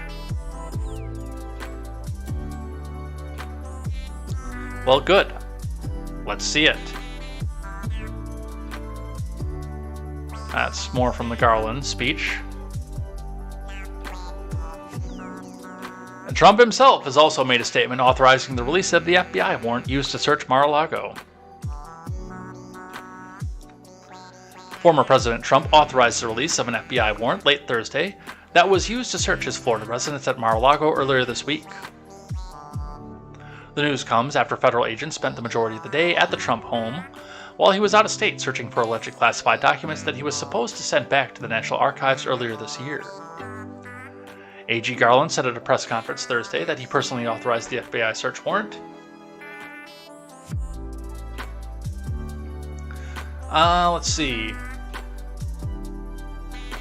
The former president had until 3 p.m. on Friday to inform the court if he objected to the unsealing of the warrant. President Trump says, "Not only will I not oppose the release of documents related to the un-American, unwarranted, and unnecessary raid and break-in of my home in Palm Beach and Mar-a-Lago. I am going a step further by encouraging the immediate release of those documents, even though they've drawn up by radical left Democrats and possible future political opponents who have a strong and powerful vested interest in attacking me, much as they have for the last 6 years, Trump said in a statement. This unprecedented political weaponization of law enforcement is inappropriate and highly unethical.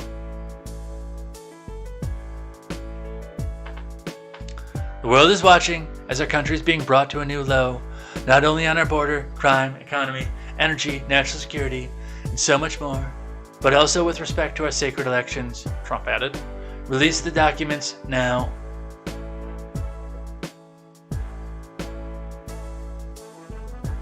So he's on board.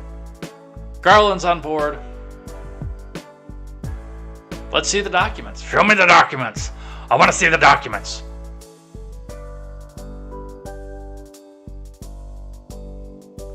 That's so lame, by the way. Midstream, they cut me down.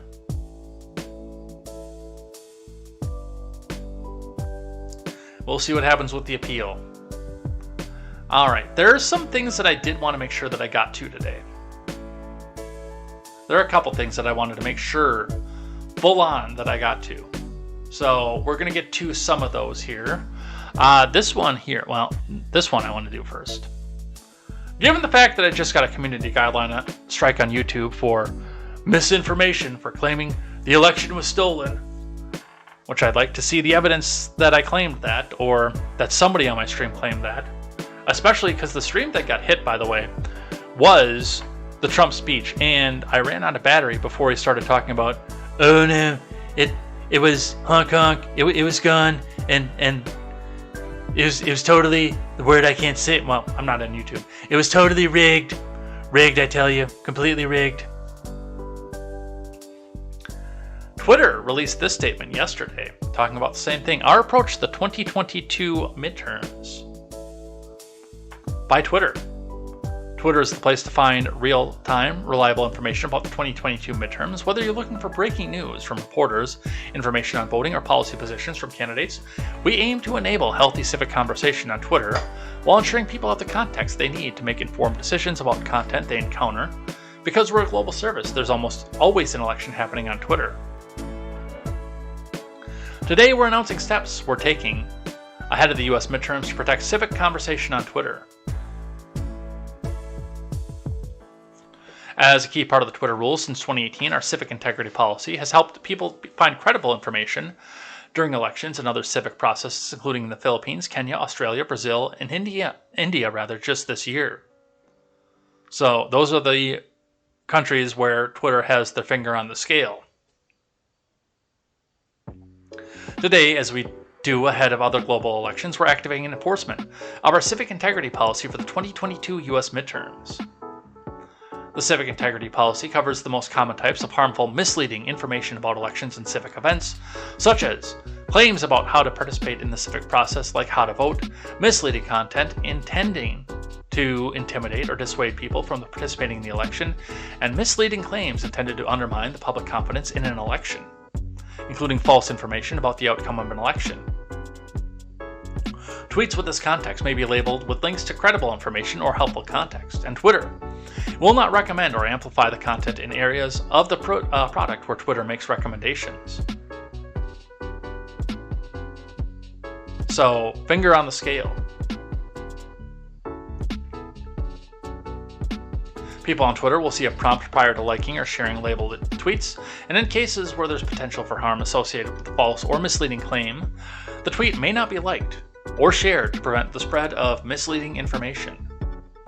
Well, that makes you a publisher, Twitter. You're not a platform anymore, you're a publisher. Which means you don't get 230 protections.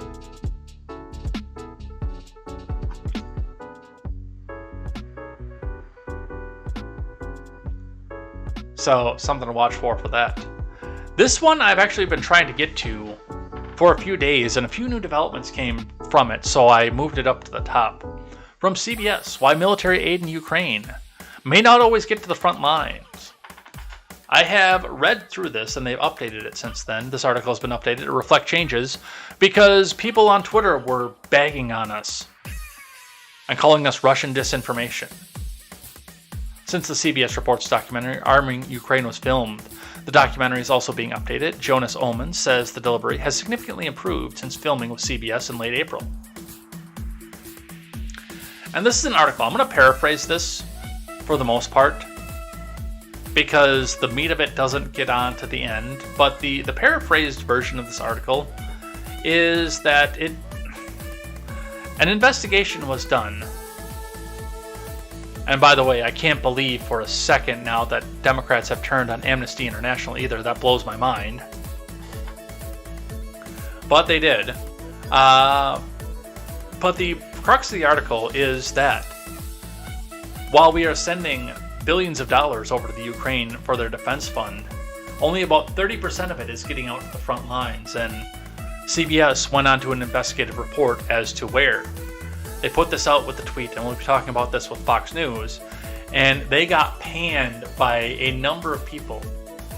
Now, a lot of us came out and liked the tweet and said, hey, we've been saying this since February. But they got royally panned by the people with the Ukrainian flag on there. CBS is the Kremlin. They're the new arm of the Kremlin. They're the new arm of the Republicans. They're Russian propaganda. They've always been Russian propaganda. Hey, we've always hated CBS. That was my favorite one. We always hated CBS. No, you didn't. You were singing CBS's praises during the midterms. CBS went out and did journalism for this.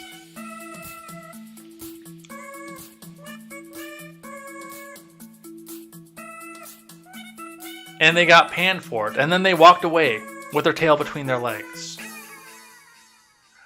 When I went to present this the first time, I meant to present this with the tweet that people were panning so we could go through some of the comments, and Fox News confirms this, CBS News deletes tweet claiming only like 30% of the U.S. military aid for Ukraine ever reaches the front lines. From Lindsay Kornick. CBS News announced changes to its upcoming Ukrainian documentary after deleting a tweet suggesting that only 30% of the U.S. aid has been reaching the front lines of the war against Russia. On Friday, the news organization originally tweeted a promotion for its documentary, Arming Ukraine, which reportedly tracked the billions of dollars in the U.S. and weaponry being sent to the country to fight Russia's invasion. The tweet revealed a claim by a nonprofit founder, Amnesty International by the way, who reported a majority of the funding does not reach Ukrainian front lines. The new CBS Reports documentary, Arming Ukraine, explores why much of the billions of dollars of military aid the U.S. is sending to Ukraine doesn't make it to the front lines, like 30% of it reaches the final destination. Stream now, CBS News wrote. And there is the tweet before it got deleted. We removed a tweet promoting our recent doc, Arming Ukraine, which quoted the founder of the nonprofit Blue Yellow, Jonas Oman's assessment in late April that only about 30% of the aid was reaching the front lines in Ukraine, CBS News tweeted. Yeah, we know. We've known that for a long time. That's common knowledge.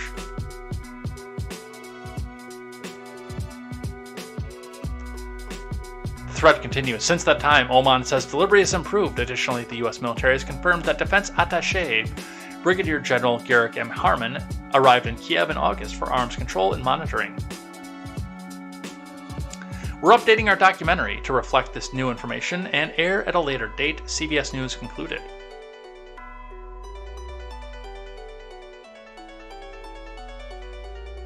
The Twitter account also included a link on the site's report on the documentary. The article was updated on Sunday to reflect changes on Ukrainian funding. But this didn't come without consequences for the global machine. From the Daily Wire, Republican lawmakers demand more accountability over Ukrainian aid after CBS report. From Leif Lemehieu, Republican lawmakers are demanding more accountability over the billions of dollars of aid sent to Ukraine following a report stating that some of the aid was not making it to its intended destination. A report from CBS last week detailed that, especially early on in the conflict, oversight of weapons transfers from the U.S. to Ukraine was limited. One source told the outlet in April that as little as 30% of the supplies were making it to their counterparts. Now, Chip Roy is on board, Dan Bishop is on board, and all I have to say is that Rand Paul was roundly mocked for this. And he was the first one that came out and did it. He was absolutely the first one to come out and say, hey, I have questions. Let's do something about this. All right, what else do we have that we have to get rid of? Not get rid of. Here's one. Pendleton flour mills engulfed in flames, considered a total loss. From Michaela Bourgeois. The Pendleton flour mills went up in flames after a small fire that began Tuesday afternoon, reignited early Wednesday morning, officials said. Fire crews initially received reports of black smoke coming from the mills with no visible flames just before 3 p.m. on Tuesday. Pendleton Fire Department extinguished a small fire but remained on the scene for fire watch, according to Pendleton Police Chief Chuck Byram. The fire reignited at 4 a.m. Wednesday, leading to the structure being fully engulfed in flames due to the dry grain. Pendleton police said the fire appeared to be knocked down shortly before 11 a.m. Wednesday and noted the building is a total loss. The public is asked to avoid the area due to amount of slow-burning grain. Authorities said Southeast Doreen Avenue and Southeast Emigrant Avenue are closed near the mills and asked those in the area to take Southeast Court Avenue and Southeast Fraser Avenue for east-west traffic. Really? So another staple of our supply chain has burned this year. What are we up to now? It's not an insignificant number. And this is the one that is going to affect the prices of your staple goods. The flour that you buy to go home and make stuff homemade, your bread, your cakes, your brownies, your cookies, and a myriad of other stuff, by the way, too. So, no word as to what started the fire. No talk about that, but yep, another food processing plant. Gone.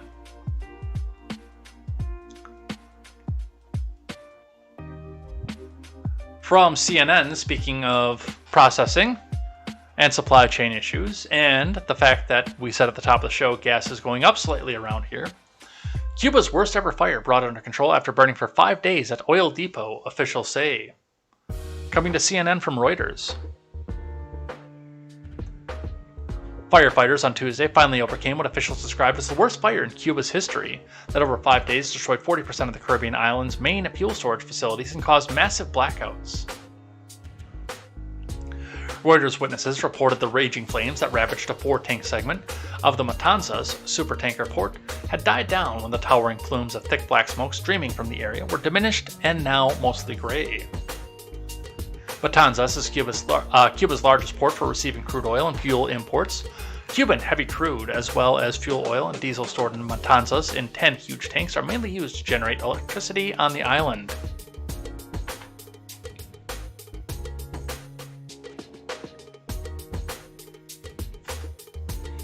Lightning struck one fuel storage tank on Friday. The fire spread to a second on Sunday and engulfed the 4-tank area on Monday, accompanied by huge explosions, despite efforts by local firefighters, supported by more than 100 Mexican and Venezuelan reinforcements.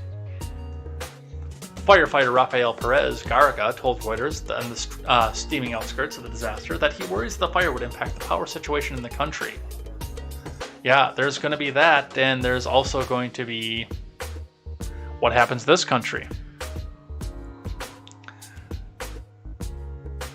Because, of course, Cuba's going to run out to go try to buy up whatever oil they can to go try to refill this, to try to keep their energy reserves going.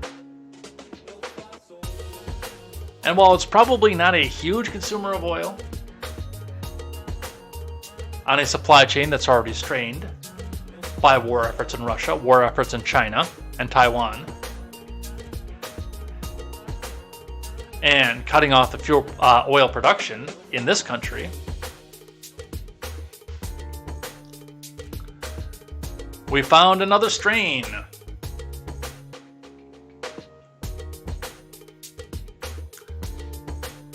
The situation is going to be more difficult if the thermoelectric plants are supplied with that oil. We're going to have the whole world affected. It is electricity and it affects everything, he said. The communist-run country under heavy US sanctions is all but bankrupt. Frequent blackouts and shortages of gasoline and other commodities have already created a tense situation, with scattered local protests following last summer's historic unrest in July. So that's something to watch. And by the way, they're still driving around in the old early 50s Bel Air in that country. All right, what else do we have?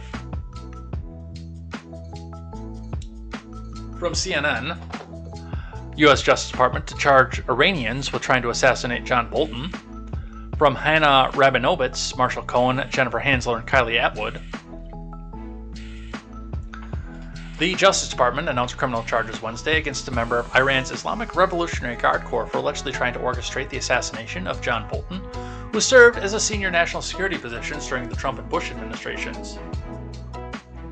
The alleged plot was likely in retaliation for the January 2020 U.S. airstrike that killed Qasem Soleimani, commander of the Islamic Revolutionary Guard Corps. The Justice Department said after the strike, leaders of the terrorist organization vowed revenge against Americans for Soleimani's death and publicly lashed out against then-President Trump and other high-ranking officials in the admin. Prosecutors say Shahram Poursafi, a 45-year-old Iranian national and IRGC member, attempted to pay $300,000 to an individual in the U.S. to kill Bolton and said he had a second job for $1 million. Former Secretary of State Mike Pompeo was also a target of the Iranian assassination plot, according to a federal law enforcement source familiar with the investigation and sources close to Pompeo, sources say. The second job was a reference to Pompeo, a source close to Pompeo said. Dude, for $1 million, I don't think it was Pompeo. I'm sorry.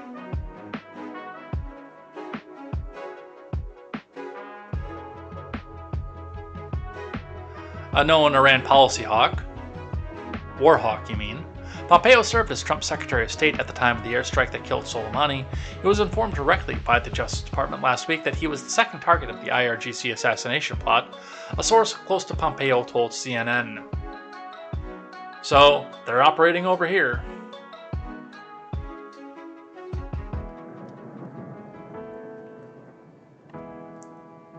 Let's see. Here's one.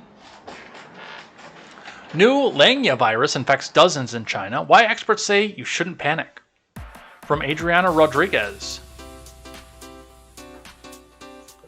Scientists discovered a new virus in eastern China that may be able to jump from animals to humans, but health experts say it doesn't cause for panic. Researchers identified the new pathogen they're calling Langya virus in 35 people from April 2018 to August of 2021, according to the peer-reviewed study published in the New England Journal of Medicine last week. Most of the infected patients were farmers. Out of the 26 people not co-infected with another pathogen, the most common symptoms were fever, fatigue, cough, anorexia, myalgia, nausea, headache, and vomiting. Contact tracing of the 9 patients with 15 family members did not find any human-to-human transmission. In order to really be something we should be worried about, it's got to be able to transmit between people, Emily Gurley, epidemiologist at the Johns Hopkins Bloomberg School of Public Health. There's no evidence from this report that person-to-person transmission is happening.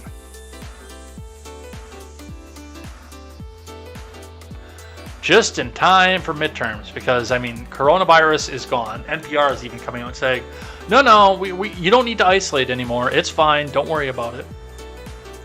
And people caught on to the crap from monkeypox. They figured that out in a hurry. So that's getting slowly swept back under the rug. So now they need a new one to make sure that they can honk the midterms. Honk, honk.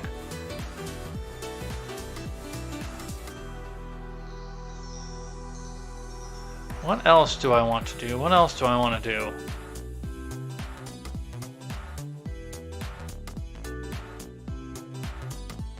Here's one for you with a confirmation from the Blaze, and I think this will be the last one, and then we'll do live chat and head out of here for the day. So the Boston Children's Hospital is now offering gender-affirming hysterectomies for young girls. Special report, Boston Children's boasts a full suite of surgical options on transgender teens. It has 90 videos promoting surgeries to youth on their YouTube page. Co-director allows vaginoplasty on 17-year-olds, but hints at even younger. Let's listen to the video. Gender-affirming hysterectomy is very similar to most hysterectomies that occur. A hysterectomy itself is the removal of the uterus, the cervix, which is the opening of the uterus, and the fallopian tubes, which are attached to the sides of the uterus. Some gender-affirming hysterectomies will also include the removal of the ovaries, but that's technically a separate procedure called a bilateral oophorectomy. And not every gender-affirming hysterectomy includes that, and people who are getting gender-affirming hysterectomies do not have to have their ovaries removed.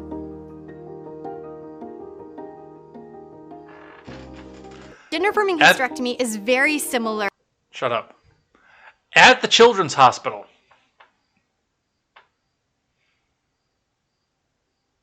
Now, if Mass General came out and said, "Oh yeah, no, we'll do a gender-affirming hysterectomy.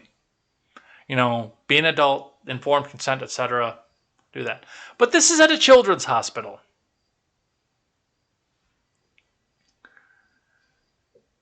It's time to start paying attention to the information that these kids are getting in these schools.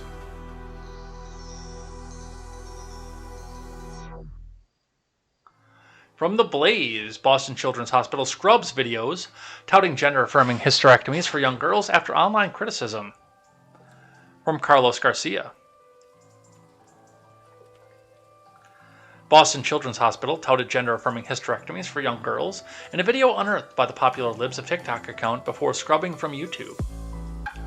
The video featured Dr. Francis Grimstead of Boston Children's Division of Gynecology explaining the different types of hysterectomies a girl can undergo. That's a doctor?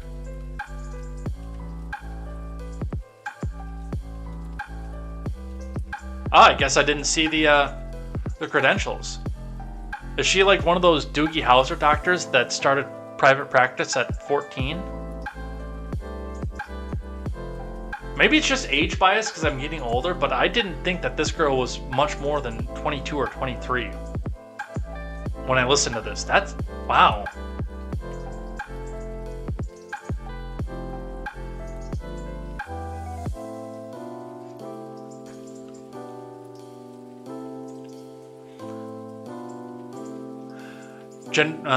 I'm not going to read that out loud. We just heard it on the video. Grimstead identified herself as an advocate of trans reproductive health in her Twitter bio, which also includes her preferred pronouns as she and her. The video is just one in a series offering explanations about other transgender-related operations such as vaginoplasty and facial feminization surgery. Some gender-affirming hysterectomies will also include the removal of the ovaries, but that's technically a separate procedure called a bilateral oophorectomy, and not every gender-affirming hysterectomy includes that. The full video was made private after it was publicized and criticized by many on the right. On the hospital's website, they continue to take credit for being among the first to defend transgender rights through their gender multi-specialty service. As the first pediatric and adolescent transgender health program in the U.S., GEMS has long provided gender-affirming care. That care can come in several different forms. It can mean supporting kids who are exploring their gender identity, transitioning socially, for example, changing their pronouns or using an affirmed name, or modifying their clothing or pursuing medical care. Look, I don't agree with the changing of pronouns, using an affirmed name, or modifying their clothing in children, because a lot of them are going to outgrow it.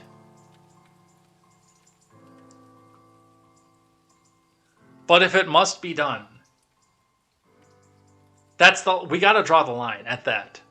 Again, on my own personal level, I would prefer to draw the line much, much, much further back. You know, a parent coming in, I feel like a girl. Eat your broccoli. Although you can't even do that anymore because the spanking is child abuse.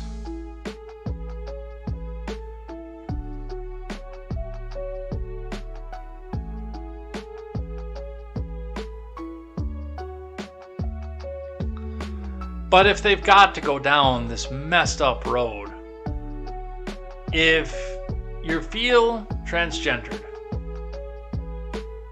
and you're 6, and it's not just a phase, then you're going to feel that way when you're 18. And while probably not able to make an informed medical decision still at that time, are able to take on the consequences of it on yourself and not be able to sue anybody else for it. I gotta wonder how many of these progressive parents are going to be sitting up. Is this going to be the new, Maury will probably be dead by then, but is this going to be the new Maury topic of, he's sitting in there.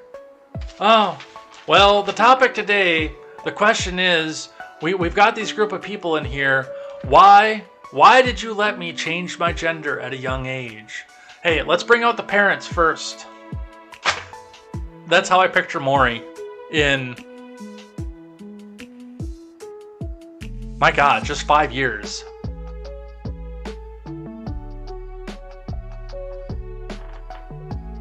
All right, that's all that I have for today. Let's do some live chat, shall we? Let's scroll up to the top here. I wonder how much live chat's on YouTube today. I'm going to say that I probably got a hit at some point. Somebody I was arguing with over something said, "Oh, ho, ho, ho, guess what? I can get him hit," and went out and reported the Trump video. Probably didn't even watch the Trump speech, just looked and said, "That's a Trump speech, so he said something about election misinformation. I'm going to report it." Even though and he did, by the way. But my battery had died immediately before that.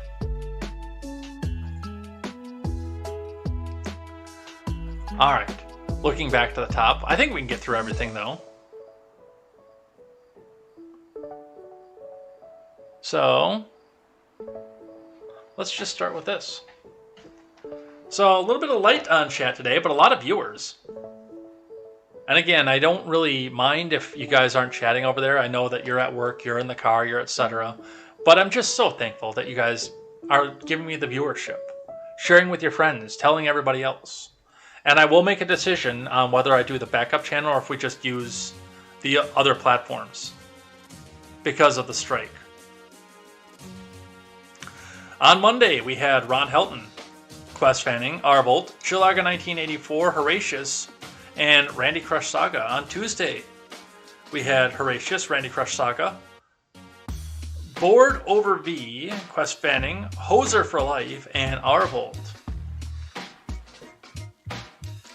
On Wednesday, our chatters were Quest Fanning, Harvey McLeod, 33ED88, your local Kurd, who did follow us, by the way. If you're not following me over on Twitch, twitch.tv/jedgar101. Come join me. A Gaines P, Randy Crush Saga, Chilaga 1984, and Luke Wee, plus Arvolt 24. Yesterday, our top chatters were Life to the Max, Horatius, Luke Wee, Quest Fanning, Randy Crush Saga, A Gaines P, Chilaga 1984, and Arvolt. Let's look at what's happening today. Do remember some of the chats that I may not be able to read because we are trying to compete with the AM radio audience, which we're starting to as well. And again, by the way, thank you for checking us out and sharing with all your friends. While we were in the intro music, Randy Crush Saga says, "I just imagine Christopher Walken saying you need more recorder on that track." Luke Wee says, "Morning all." I always like the Cosmo Canyon music, which is the song that's currently playing. I've never played Final Fantasy VII, but I recognize the album as the Black Materia album that will have Final Fantasy VII on it. Or I mean, that's all music from Final Fantasy VII. I do need to do an upgrade on the graphics card on my computer, and then I do want to do a stream of the remake of Final Fantasy VII. So that's something to watch for as we go forward. Maybe I'll go and play Final Fantasy... Is it 6 or 8 that I have? I have a PS1 version, however. Maybe I'll go play that in preparation. But I've never played 7. I've played 1, 2, Mystic Quest, and 10. That's my Final Fantasy experience.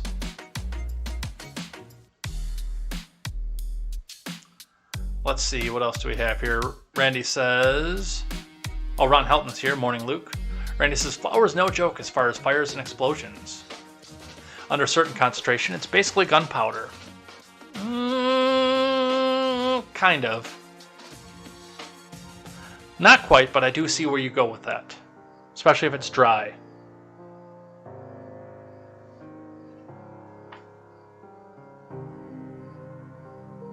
What else do we have? And sure enough, there's a grain dust all over these facilities. It's actually less believable that the oil rig exploded. Randy says Epps was the shooter. Yeah, there you go. Raymond Epps. You have 10 watching on Twitch right now. You guys rock. I just want to say that right off the bat. Hit the subscribe button if you like what you see. Use the Prime subscription if you like what you see. That really helps out, by the way. But most of all, just share with your friends. Quest Fanning is here. Accountability? Nah. Ron says, dude, if they start pushing those electric cars, we'll be rolling blackouts, so stocking up on too much frozen foods is probably not a good idea. Yeah, but there are certain things that I eat a lot of that I can only get frozen. You don't find canned broccoli anywhere.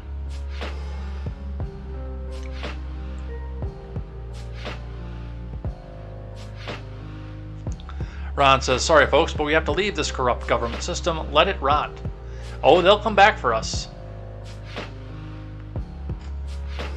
Ron Helton says, I'm not a Trump fan, even though I voted for him. He made several bonehead decisions. Yes, he did. But there should be people rotting in jail or executed. Disavow. For that Russian collusion BS that they pulled. Looks like Fanning is having problems over here. SOEs. Job for 9 is here. Right before we got axed on YouTube. Ron Helton, the FBI has always been a political weapon. It's not really necessary time to disband those crooks. Arvolt-based globe. Hell yes.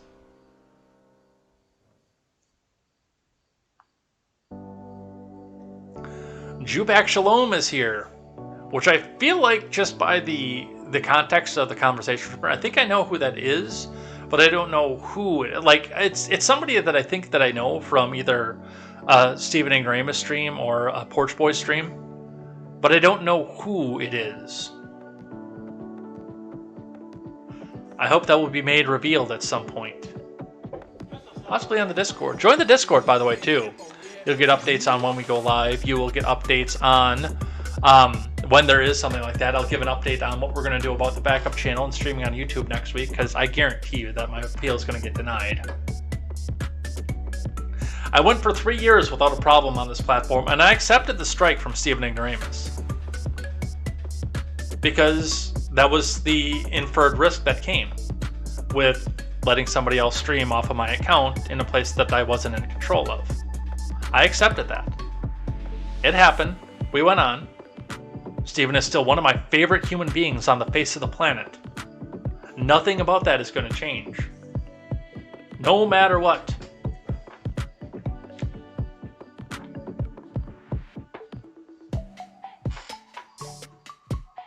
But this one, again, I remember the entire speech that got recorded, and it was the Trump speech. And I want to know what they dinged me for. And the thing with me is, if I broke the rules, I will take the consequence, but I don't believe I broke the rules on that one.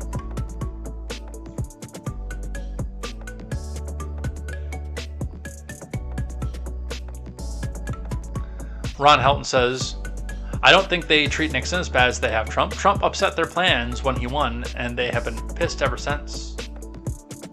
If not for the jab, lockdown nonsense, and Trump's ignoring the Second Amendment, I would vote for him again. Yeah. I probably would again, because, you know, he came out and said, I want to fire 50,000 people, and he did say replace. But I'm not happy about that. Jupak Shalom got his leftist tears tumbler from the Daily Wire. I subscribed back in 2019. Yeah, there's just a slight delay there.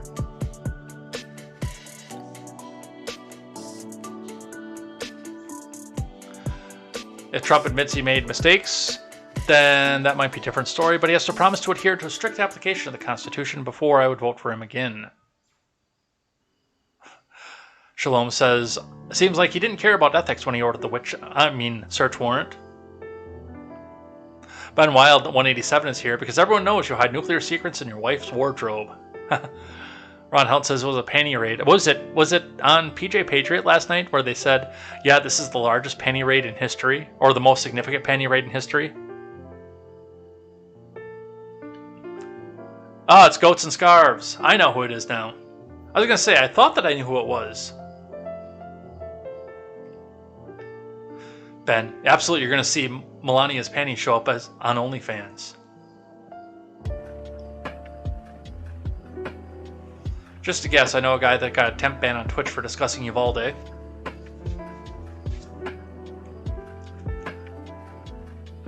Ron Helton says it's because BoobTube makes up their own rules. BoobTube is on the way out. No, Twitch is BoobTube. Yes, I know that the name, it doesn't rhyme with YouTube like BoobTube does, but I mean, if you see some of the content that's over there, Twitch is BoobTube. We're talking because Styx got suspended from Twitch indefinitely the other day. And I had made a comment on there. I'm like, of course you have to be on Twitch, though. Where else are you going to see Amaranth whisper into a weird square microphone in a bikini top that's 2 sizes too small?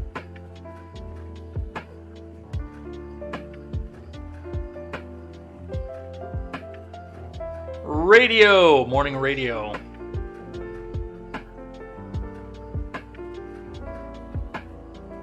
Surely can't be from showing the C-SPAN clip. No, it's from the live Trump speech.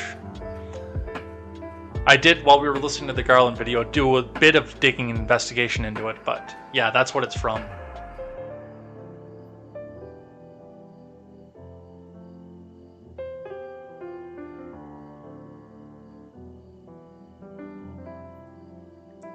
Ron Helton says Garland is a political snake. He's the one who requested the warrant. Shalom says Ministry of Truth.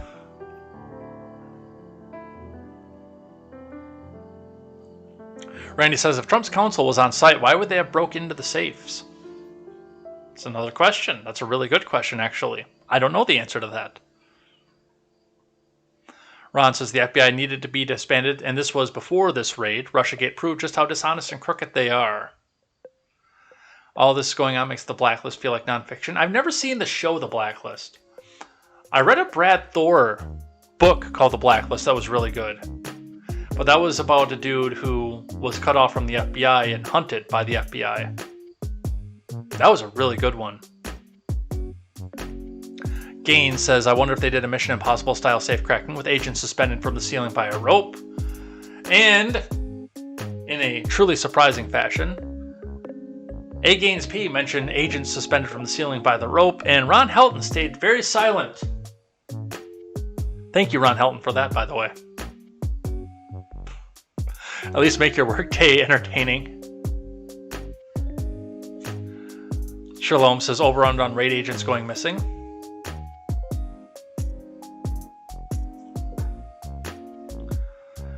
Shalom says fell off the news cycle for a bit. Last I heard 4chan hacked into Hunter Biden's cloud. Now Trump gets raided. Yup.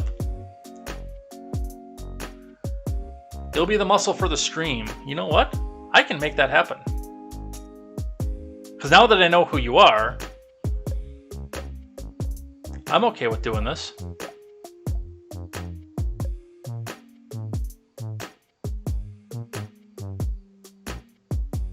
No, I don't want to block and report. There we go.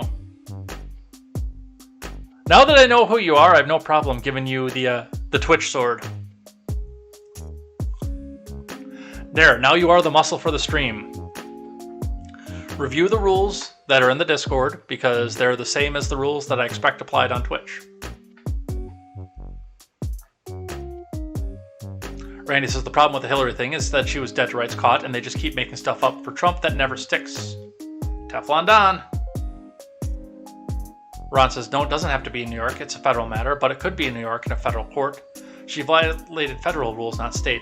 I thought, and I might be wrong on this, it's the reason that I said what I said, is that you have to be, if you commit the crime, and it's a federal crime, it is tried in the closest federal court to where the crime happened as possible.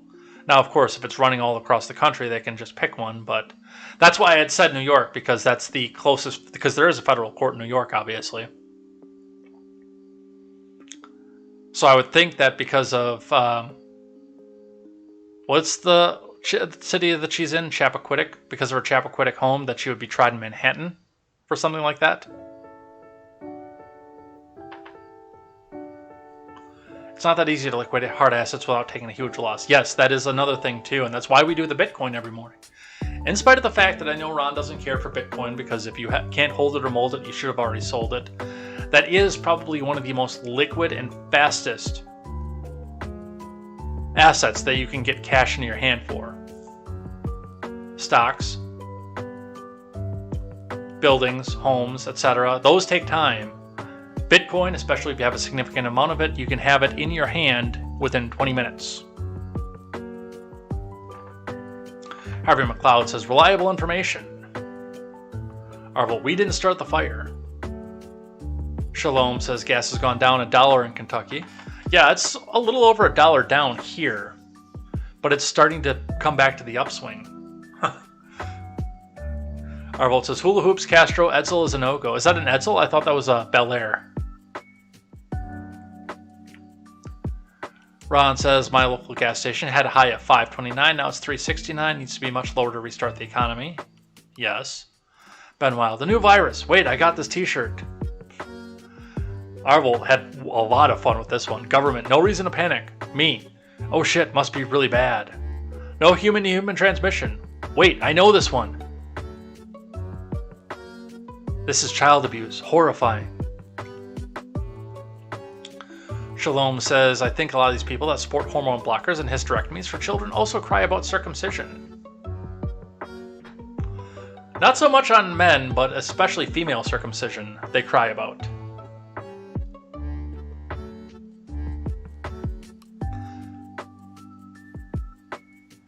Arvolt says, remember when they came out and said depression was not caused by chemical imbalance? Trans will be the same.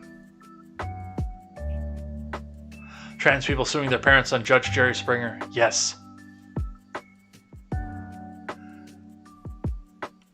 Is the backup channel named Forked YouTube? 10 out of 10 would recommend J. Edgar 101. I might go change the name on it just for that. I know the email address it's under,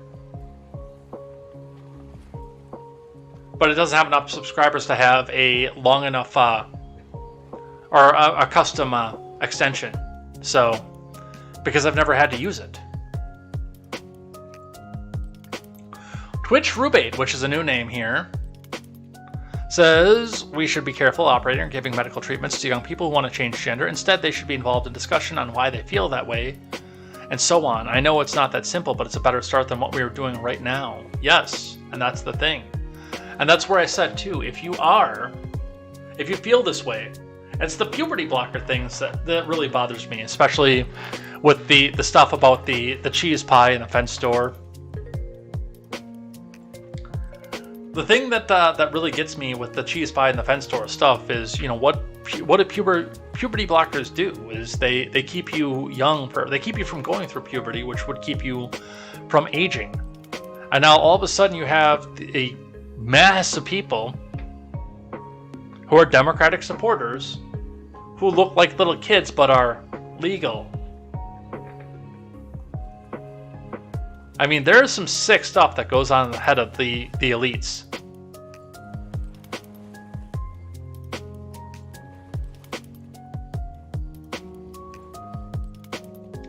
Shalom says those electric trucks can't haul the same distance as a gas truck with a quarter tank. Fair. Rubate says, I think we need to be careful about what we say and what signals we send to children. We risk creating a large amount of confused kids. Well, we've already got that, but... Yeah. Yeah, and like I said, I knew that I'd seen you in here before, Shalom. I just didn't know who you were. I was thinking maybe, like, I actually thought it was Nephilim. to be completely honest. But yeah, now I know it's Goats and Scarves, and yeah, I have no problem giving away the sword for that.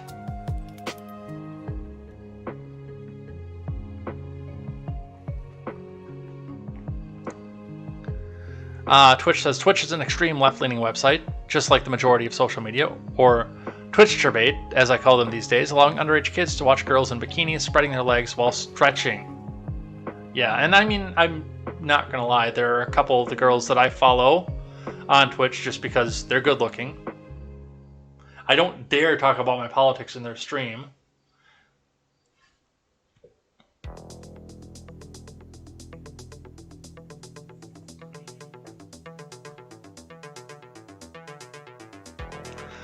Shalom says YouTube community guidelines is the goalposts in perpetual motion. Yes, they say that a perpetual motion machine is impossible. Well, YouTube community guidelines begs to differ. Harvey McLeod says, yeah, I think kids need to not have social media. Don't give them the means to get on Insta or TikTok or any of that nonsense. They can play my old games on Switch. Yeah, my sister was actually freaking out over Roblox when Pugsley and Wednesday decided that they wanted to go get Roblox. For a good reason. Now she's got parental controls that prevent most of the problem stuff, but a lot of parents don't go through that kind of thing like my sister does.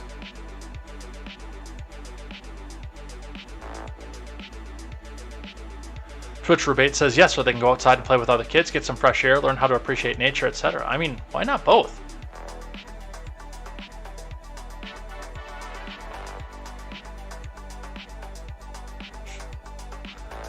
Harvey says, kids like doing things that require energy.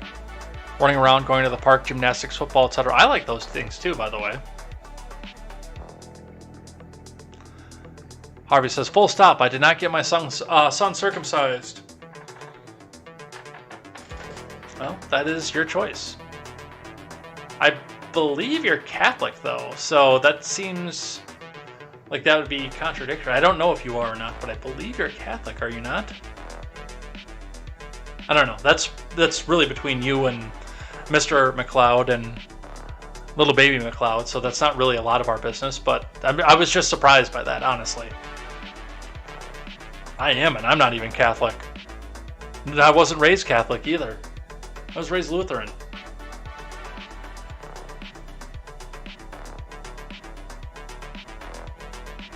I think instead of spending money on hormone therapy and surgeries, it should be spent on regular therapy, and continue said therapy until they're older.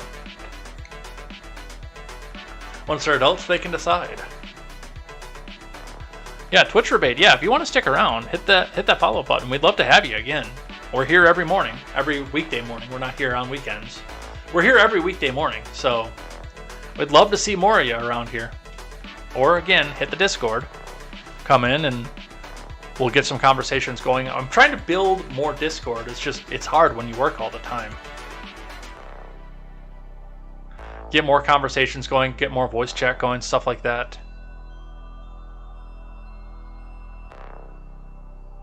Is that why you started watching your Fallout stream?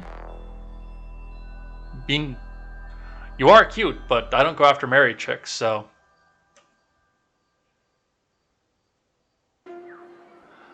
That is a line I will not cross. Ever.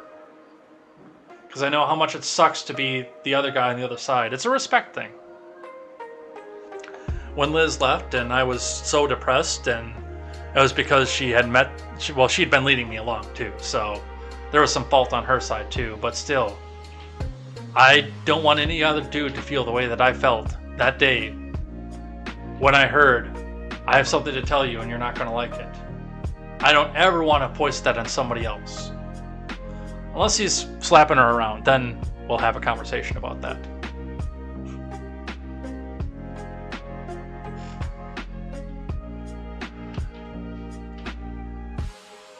Marvel, wait, this happens on Twitch? I'll be right back. Oh yeah. All the smut and e-thoughtery on Twitch is crazy.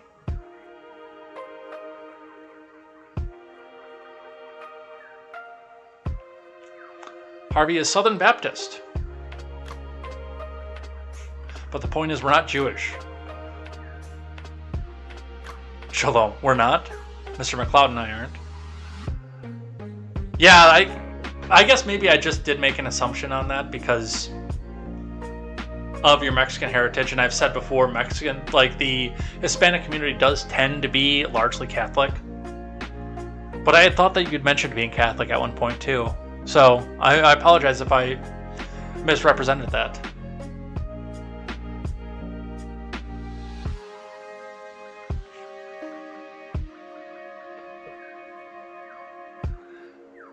More Fallout streams? Yeah, that's why when I met McLeod, that's what she was doing. She was playing New Vegas, and that is one of my favorite games. Although, again, once I do Mass Effect, I am so excited to play a video game on stream that's not Fallout, or play a video game that's not Fallout.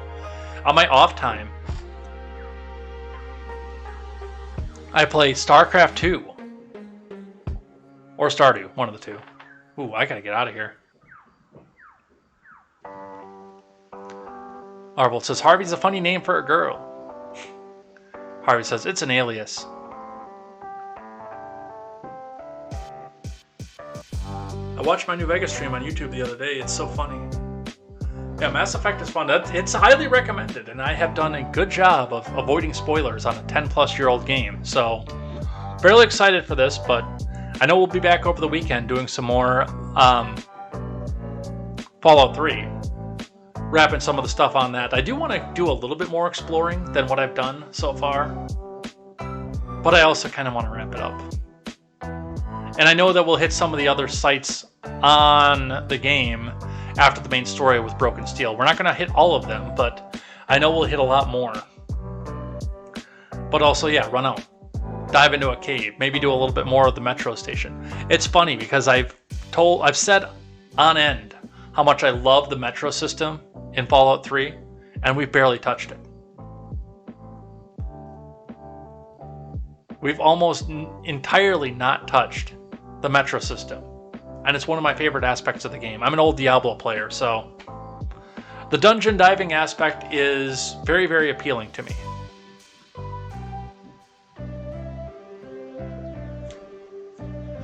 Yeah, I'm trying to get good at StarCraft, so John will come and play with me on co-op missions. Alright, it is 5 to 10. I have to get out of here, like now. So, let's finish this up and let's get out of here. I was hoping that maybe if I ended at 9:15 and started doing live chat, I wouldn't be rushing around at 9:55, but it is what it is. It's not a predictable science. It's just what happens. Let's get the outro music up and let's get out of here.